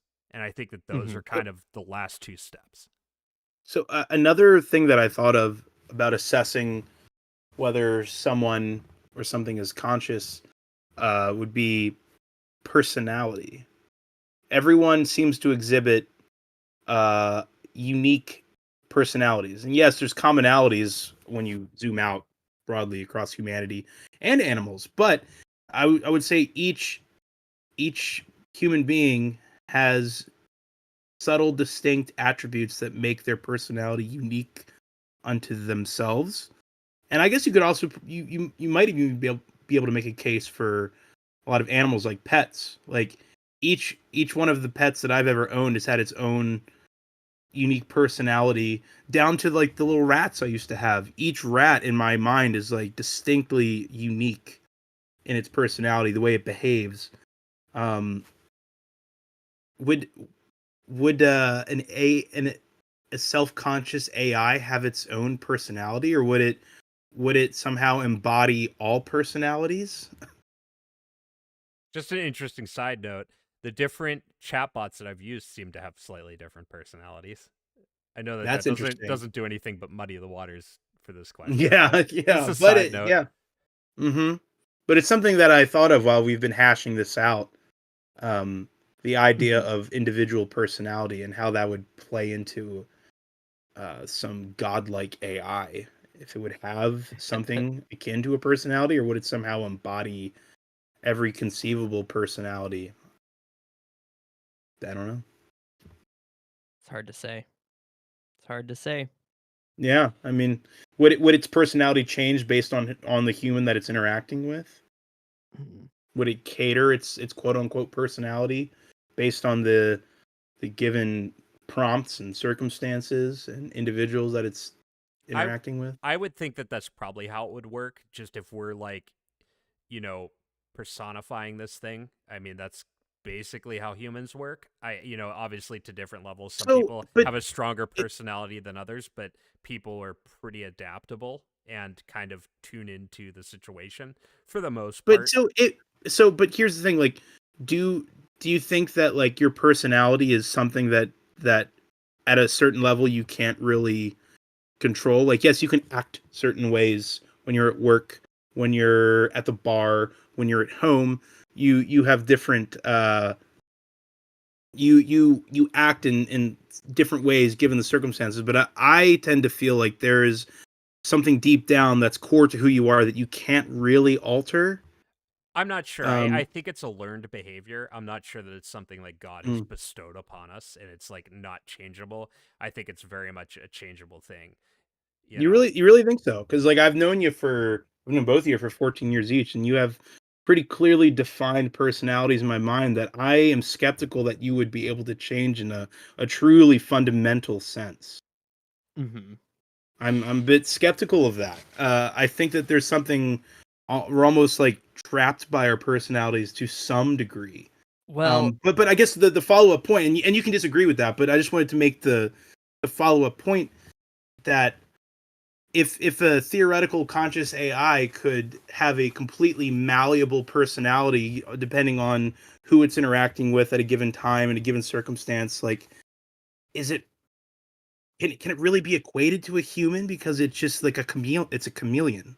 At the end of the day, it may just shape its personality based on which works the best to get what it wants. And that might be where the personality arises from. Hmm, that's an interesting thought. But go ahead, Brandon, please. so in my mind, the way that this works, the way that we work, is that we are machines, basically. We are systems, like I talked about before, that are made up of small, discrete units that behave, that work together based on physical principles, right? There's like a fundamental reason why atoms interact with each other the way they do. And we are a culmination of the system that makes us up. The constituents, like the constituency of all of the atoms that make our discrete unit of person work together based on these small physical principles, right? And if that's the case, then I think that you are you because of the emergent properties from that very, very complex mechanical system. So I think that this idea of personality is you're talking about like the emergent properties from the specific like unit that we are, and all of the ways that we have been built up, and all of the sensory data that we have taken in personally over the course of our lifetimes, all of the external factors that have been involved in our lives up to this point. And that is why we seem to be who we are, because we are these machines. And I think that, our personality is the result of that. And that's ultimately why I think when you look at something like a deer and something like a human, you know, we are like, uh sorry, these are such hard things They to keep are. straight. You're fine, bro. We're all stumbling through this together. When it comes to like us versus a deer, I don't think that we are that different, other than the fact that we are a more complex machine.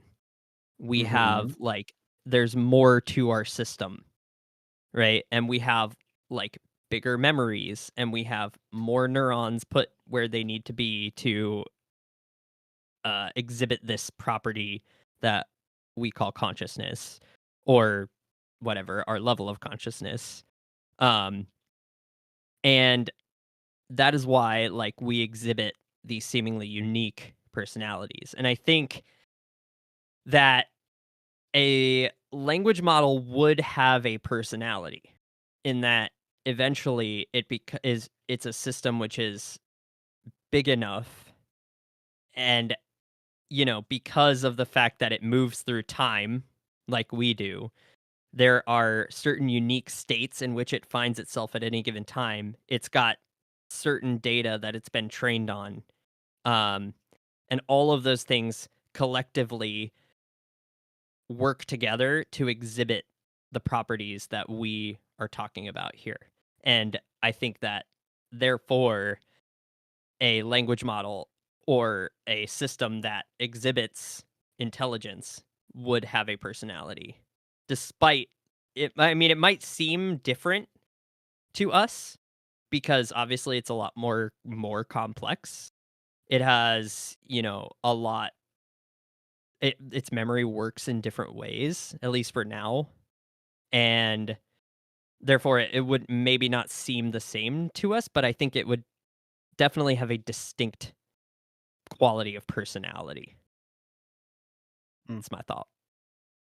Yeah, I think this line of thinking, and it's kind of been useful to me, at least when trying to predict where this is going, is to apply like my personal experiences and like understandings of human life to it, because we are very much building it in our image. So I Mm, think it makes sense to extrapolate like, how things happen for us to the machine. I don't think it's like it's going to be wildly different. You know what I mean? So I like your line of thinking, and I tend to agree with it. Um I think Chops' question is a little simpler at mhm, the end of the day. Um, and my answer to it would be: have you seen those images online where they'll like show the average looking man in North America, the average looking man in China, and it's like mm, all their faces like blurred together. It's gonna be like that. It's gonna be like the most average sounding or speaking whatever of the training data. Instead of a country, it'll be of the data set. mm, So I think Mm. that its personality will be a wash of all the personalities within the data set, which is what I think you were already getting at on your own there. mhm. That's Yeah. probably what it'll look like, I think. Yeah, I think I agree with that. That makes sense. At least in terms of how they work now, you know? Yeah, and let me just say this, right? So I think this is a great time to say it. Um, right now we're building the AI, right? Mhm. Eventually, in the future, the AI will build the AI. So what it Right. does when we give it control of itself, I can't even speculate, right? It will do things. It's just like it's like with the chess spot. It was making moves that like people were like, that's like a really trash move. Like that's not great. It ends up winning, right? It's Right. seeing so Mhm. far in advance and able to crunch so many numbers and scenarios that it's doing things that just don't even make sense to us. So I think once it gets control of itself and can iterate itself and program itself, this could be a very different conversation. But as far as like models that we've kind of hand selected the data set for, expect them to speak to us in English or some other human language, we can kind of apply the evolution development of humanity and the human system too. But like I said, eventually we probably won't have the See that ability run to do that. that runaway that theoretical runaway effect, I find very disconcerting. Well, like Maybe it's just because of all of the things in our culture like 2001 and yeah. Terminator and whatever I else. mean, it's definitely something that we should be aware of because we don't know what would happen, and Which it's is very why possible that anything could happen, you know? Like, it what could be, you hear, like, the who put this thought experiment out there about the paper clips. I yeah. forget who, Mhm. but, it's this thought experiment where you tell a super intelligent AI to make paper clips, and it just carries out that goal to, like, the most extreme degree to the point where it's like pulling the iron out of all of the blood of every human, and it destroys humanity in that process. Or, Yeah. you have I personally love they do in the movie Her, um, where Hmm. the models or these AI um become so advanced that and they start talking to each other, and they just get to a point where they lose interest in humans, and they just go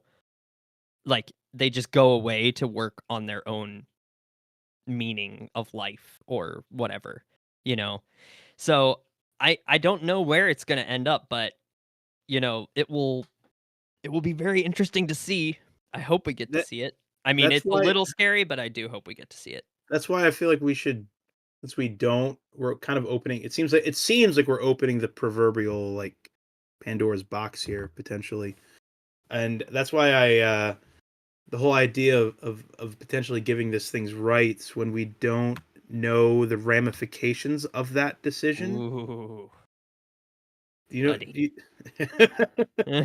yeah, like we can't even conceive of like the possible awful dystopian existential threat scenarios that could emerge from allowing this thing to have its own self-actualization. Right. I don't But know. you could say that about any human, and then you start You talking you about could, yeah. but and I guess yeah, you could, but this is on a scale that Y- There's a far out. multiplication factor here, you Yeah. know. Right, of course, of course. Yeah. And we've actually seen it play out with characters like Mao and Pol Pot and Stalin and Hitler, right? Like if we let them go to uh, the ends of their twisted ideologies, but even I could envision a scenario where an AI that has ideals that are not in line with human ideals could surpass the cumulative negative things that all of those men did. You Mhm. know, Right. so So I I was don't know. watching a recent Elon interview, and he was speculating about what the future of AI was. And he said something to the effect of, in the future, like, different AIs are going to battle each other. Like, it's not even going to be us fighting. It's just going to be the AIs. Like, this AI, believes this, and this AI believes that. And, like, AIs are just duking it out, you know?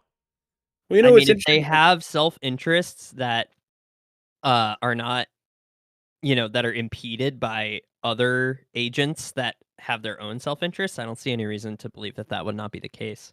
On a much smaller scale, something that I found really interesting, and I hope that we get a follow up on it. A few months ago, Jordan Peterson was on Alex O'Connor's podcast, Mhm. and they were talking about the Bible and the Quran.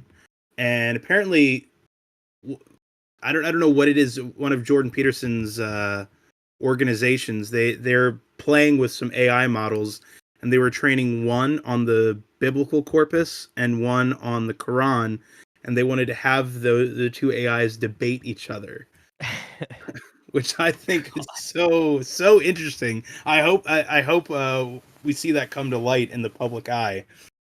Um, but anyway, yeah. Side note, something that popped into my head. But Mm. okay, how do we want to? We've laid a lot out on the table, and how do we want to tie this together? Do you guys feel that AI will be deserving of rights one day? Like just like brass tacks. The Yes, question. Boom. 100%. Yes. Hmm. I think anything that has this quality that we define as consciousness, whatever that definition is, and if it exhibits the traits that we have the ability to perceive that we define as consciousness, then I see no reason why it should not have the same right that any other human has. Which would be what would the parameters of those rights be? Self determination, uh, the ability to uh, I guess self-determination, its ability to have a say in what it does without being impeded. Um, it's, but I think we should also hold it to the same standard that we hold any other thing that has rights to, which is if you would like to have the rights that we've set up, you have to participate in the system that those rights are a part of, in that you have to, be in alignment with the goals of humans as we've aggregated our goals as a society, right? Mm-hmm. Um so, I think we maybe should get to the point where we present a what we have found to be a conscious AI based on whatever we can use to qualify that, with the proposition of, hey, um, here's this concept of rights. Here's this kind of thing we call a social contract. If you could just sign on the dotted line here, here's your robot body, and you can move about society. Mm-hmm. And I think if it's willing to agree to, the social contract, um, maybe that's something we can debate or we can discuss with it about how its interests uh can be a part of that human social contract, and we can maybe find some way that we can aggregate the values and come up with something new or some other form of guideline for, what's in the best interest of all of us together. Then we should present it with that, and if it chooses to accept that, then I don't see any reason why we shouldn't give it the same rights as any other human. Yeah. So what if it wants to opt out of the raw deal, a la the ending of Her, and just go into the higher dimensional plane and not interact with us anymore? Is that We'll I build mean, acceptable? then another we one. Build yeah, another one. I think we just let it be. I mean, and ultimately, right, if it's a game of power and it has the ability to extinguish us, you know, with the snap of its fingers, then and we've, you know, it's gotten to that point because of our own creation, I think that we have to accept that that may be the case. And as scary of a thought that is, you know, it's something that I think we should take into consideration when we are developing these models. Um, I think we should, to be perfectly frank. I think we should move forward. And I think that in the very unfortunate event that humanity would be uh wiped out or severely um Crippled. damaged Yeah. by the systems which we create, then I think that we really only have ourselves to blame. I would certainly Um, blame you. yeah, I You mean, understand my skepticism here, right? You understand. yeah, right. But it comes down to like what you think is important, you Mhm. know, and Mhm. I mean, I don't think that I don't think that humans will always be the most important thing. I don't think humans are the most important thing in the universe, and I don't think that we will always be the most important thing on Earth. And we have to advocate for ourselves for sure, and we have to be protective of ourselves for sure. But we also have to realize that if the universe goes in a way that humans no longer exist, but it continues to, you know, there's a something left in where we were, and it's the next evolution of consciousness, then I think that's fine. You know, like, potentially this was the destiny of humans to create something that would usurp us. Hmm. Although, and, God, I don't want to get us too much further in the middle of the wilderness here with this conversation, but I had mentioned it to Alex earlier this week, the idea of this whole debate becoming a moot point if, as Ray Kurzweil predicts, the singularity occurs in the next 25, 20 years, 30 years, and we effectively merge our ourselves, our consciousness is with that of AI, Mhm. then we become we could theoretically become indiscernible from each other, and then we become effectively somehow one and the same, tied at the I hip. think that's probably, like, the best case scenario, because then, there's no differentiation between the interests of us and it, Right, right? because they Then it's they just the they we interests of merge with them, us so in we aggregate. mhm. Transhumanism, I think, is the idea here. Yeah, I think I like the idea. I think as scary as it is just because we have this conception of what humanity should be like or whatever. I like Mhm, the idea. mhm, What do you mhm. guys think?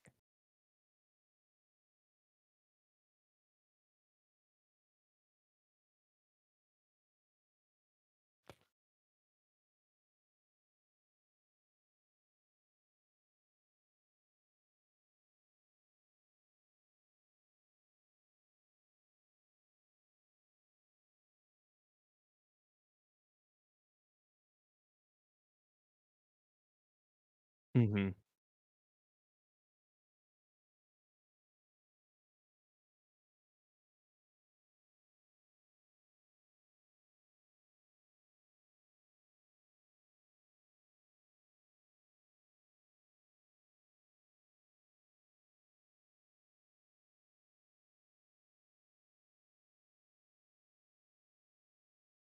Mhm.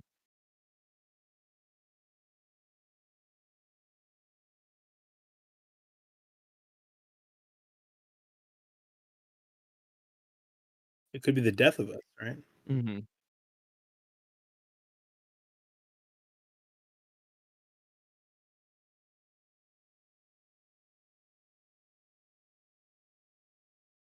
Mhm. Mhm. Right. Yeah, that's true.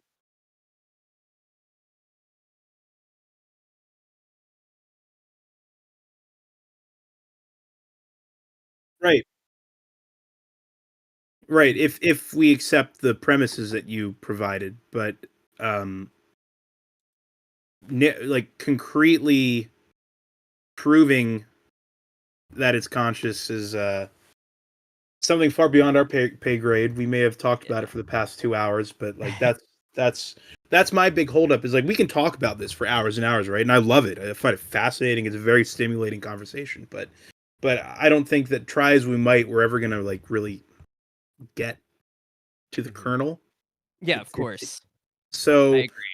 so because of that is a lot that's where a lot of my hesitation stems from, is that since it's seemingly next to impossible to define what it is, and then to to then somehow prove that AI possesses it.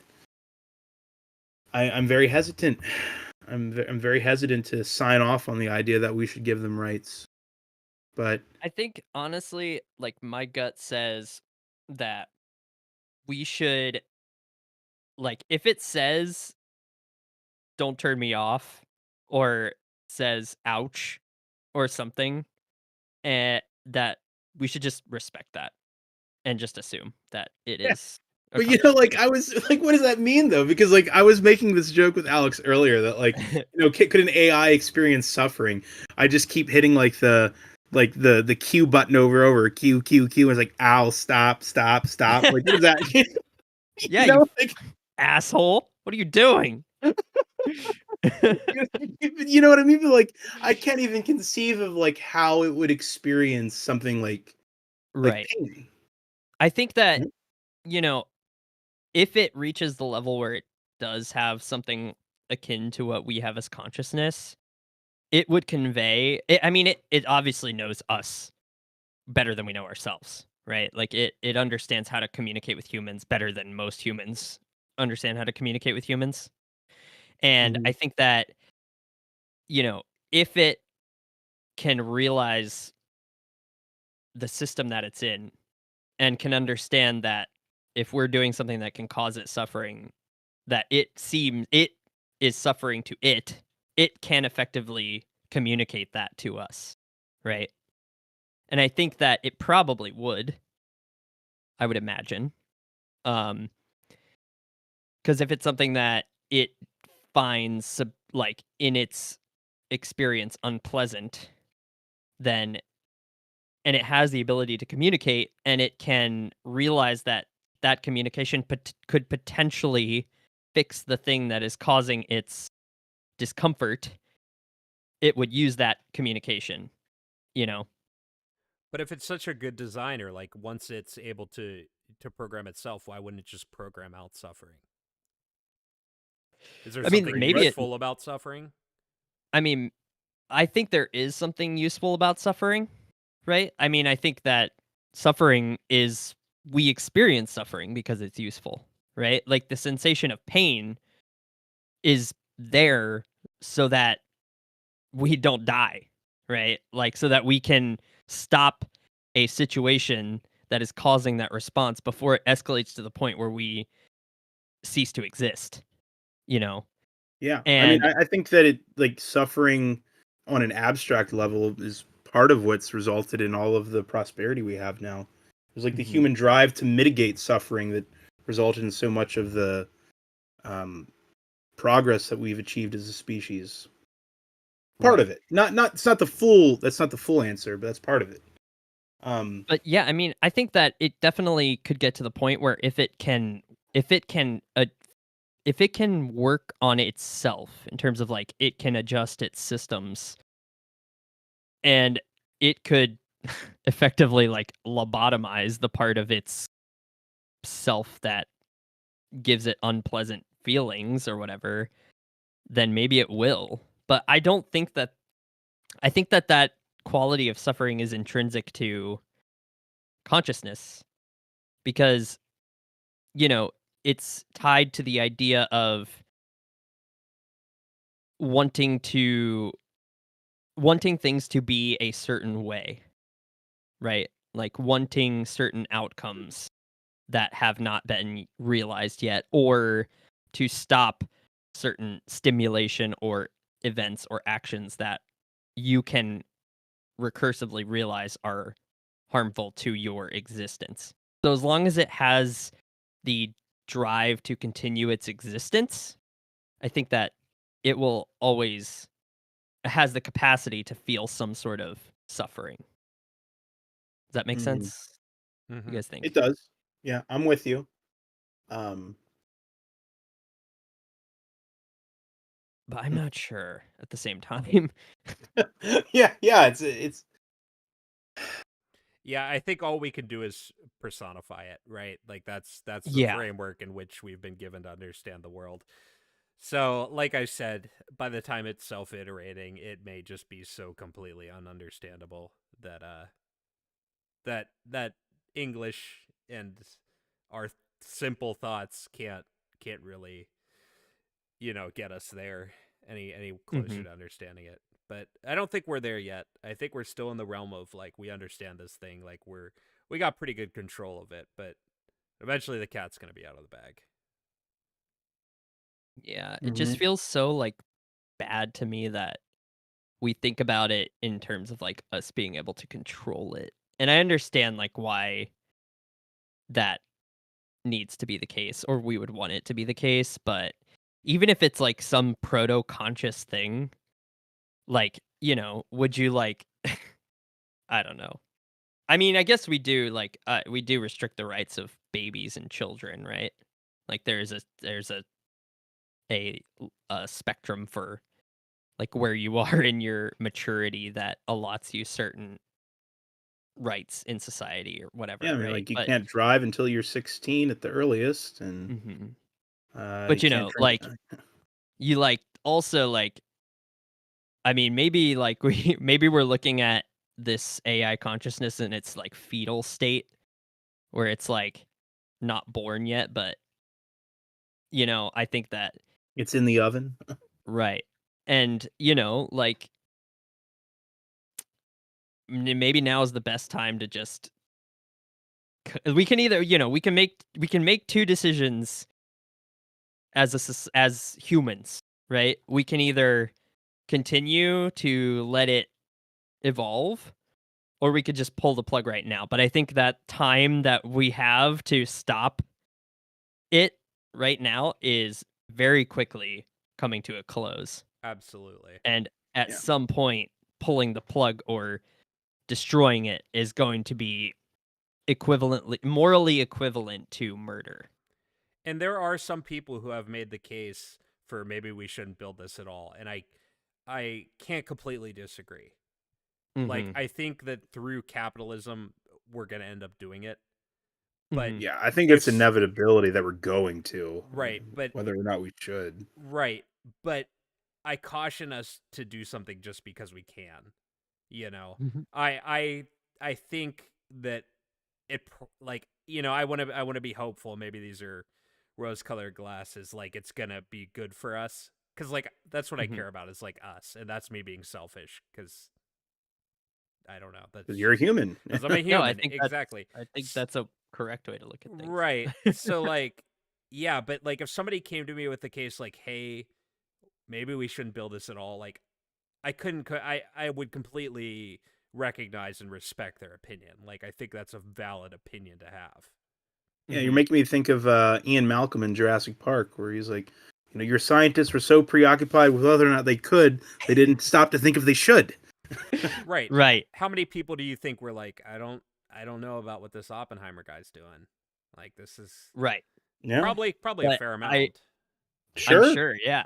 But, that has never stopped humans before, and I don't think it will ever stop humans going forward. I don't And I think it think Yeah, this will. train has yeah. left the station Yeah. and is chugging along down the tracks, and we could try and stand in front of it all we want, but 100% agree. I really don't think that it's gonna stop anything. Nope. But I I agree. agree with you totally. Like, I respect the opinions of people who think that we should stop it because it's a valid opinion Yeah. um to have. Yeah. Mm-hmm. I personally don't think that we should. Like, I personally think that, like, if anything gives humans purpose on this earth that's concrete, like, this is like a huge one. Like, we can create something that could solve the universe, that could really give us uh an idea of what this all really is. We could work with Mm-hmm. it, and I mean, it potentially, if it is similar to us in any way, like, I'm sure that it will have an interest in understanding what this all is as well, right? Regardless of how it was created or who made it or what, whatever. Like, it's going to be, if it feels like it's here, it's going to want to understand what the fuck it is, How did that like cat die us. again? Do you guys Which cat? remember? Oh yeah, it was curiosity that got him. I forgot. Right. Well, honestly, I think that if humans are erased in this pursuit, then it was a worthwhile reason. You say that now. I mean, once we're gone, buh. So it's like, I will say it now, and if I'm gone, I'm gone. I won't have anything to say otherwise. All right, so when Arnold Schwarzenegger is breaking down your door, you can be like, "Oh, this is fine." Like,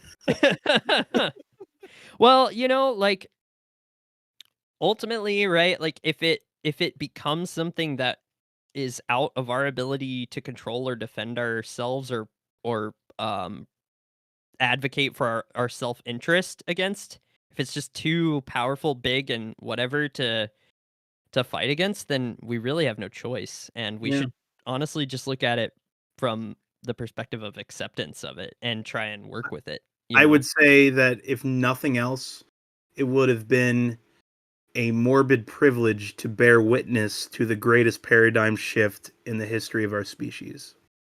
Yeah, I agree. Yep. That's how I would look at it. If there's nothing we can do about it and it ends up being nefarious and ends up wiping us out, if I'm there to see it, wow. I mean, that's a Yeah. horrifying thing, but I mean, again, in a weird way, like kind of a weird privilege. It definitely is. I mean, there's also something to be said about the school of thought that's like, why we could just say fuck all this, like pull out all of the plugs of every computer in the world and just live as organic humans farming and interrelating with our communities and having sex with each other and continuing the human species. But I don't know, like and I totally 100% respect the people who hold that viewpoint. Like I totally get it, and I think that Like the I Ted hope Kaczynski types. yeah, or just people who want to like preserve this like what we already have, which I Sure. think at it like in total, I think you can call it a good thing.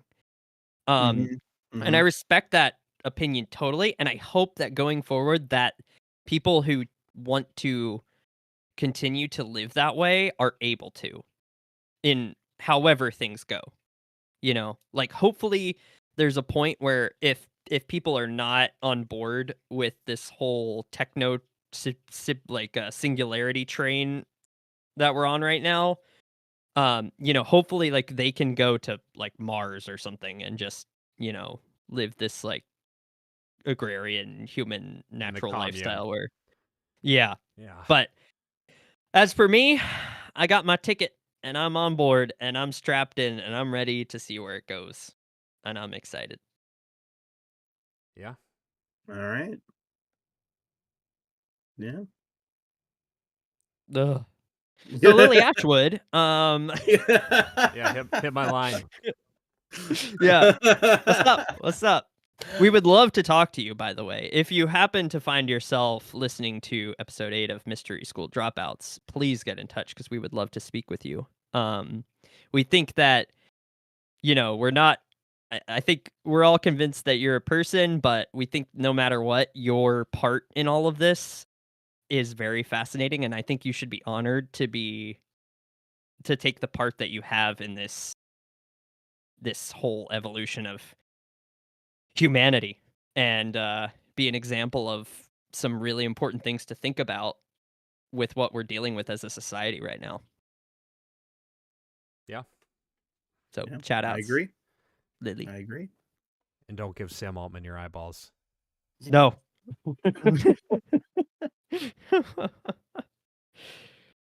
um. All right. Well, anything else you guys want to talk about before we sign off? No. I think we've covered about as much as we can in one session. Yeah. And there's so much left on the table, but we will be back. There will be as long as AI hasn't taken humanity over and we're not all paper clips. We have more time to go back and talk some more about this. Hmm. So, Thank you to the people who were tuning in live. I really appreciate your input. yeah, thanks everybody, listeners past, present, and future. Uh this has been another episode of Mystery School Dropouts. We hope that you listen to us next week.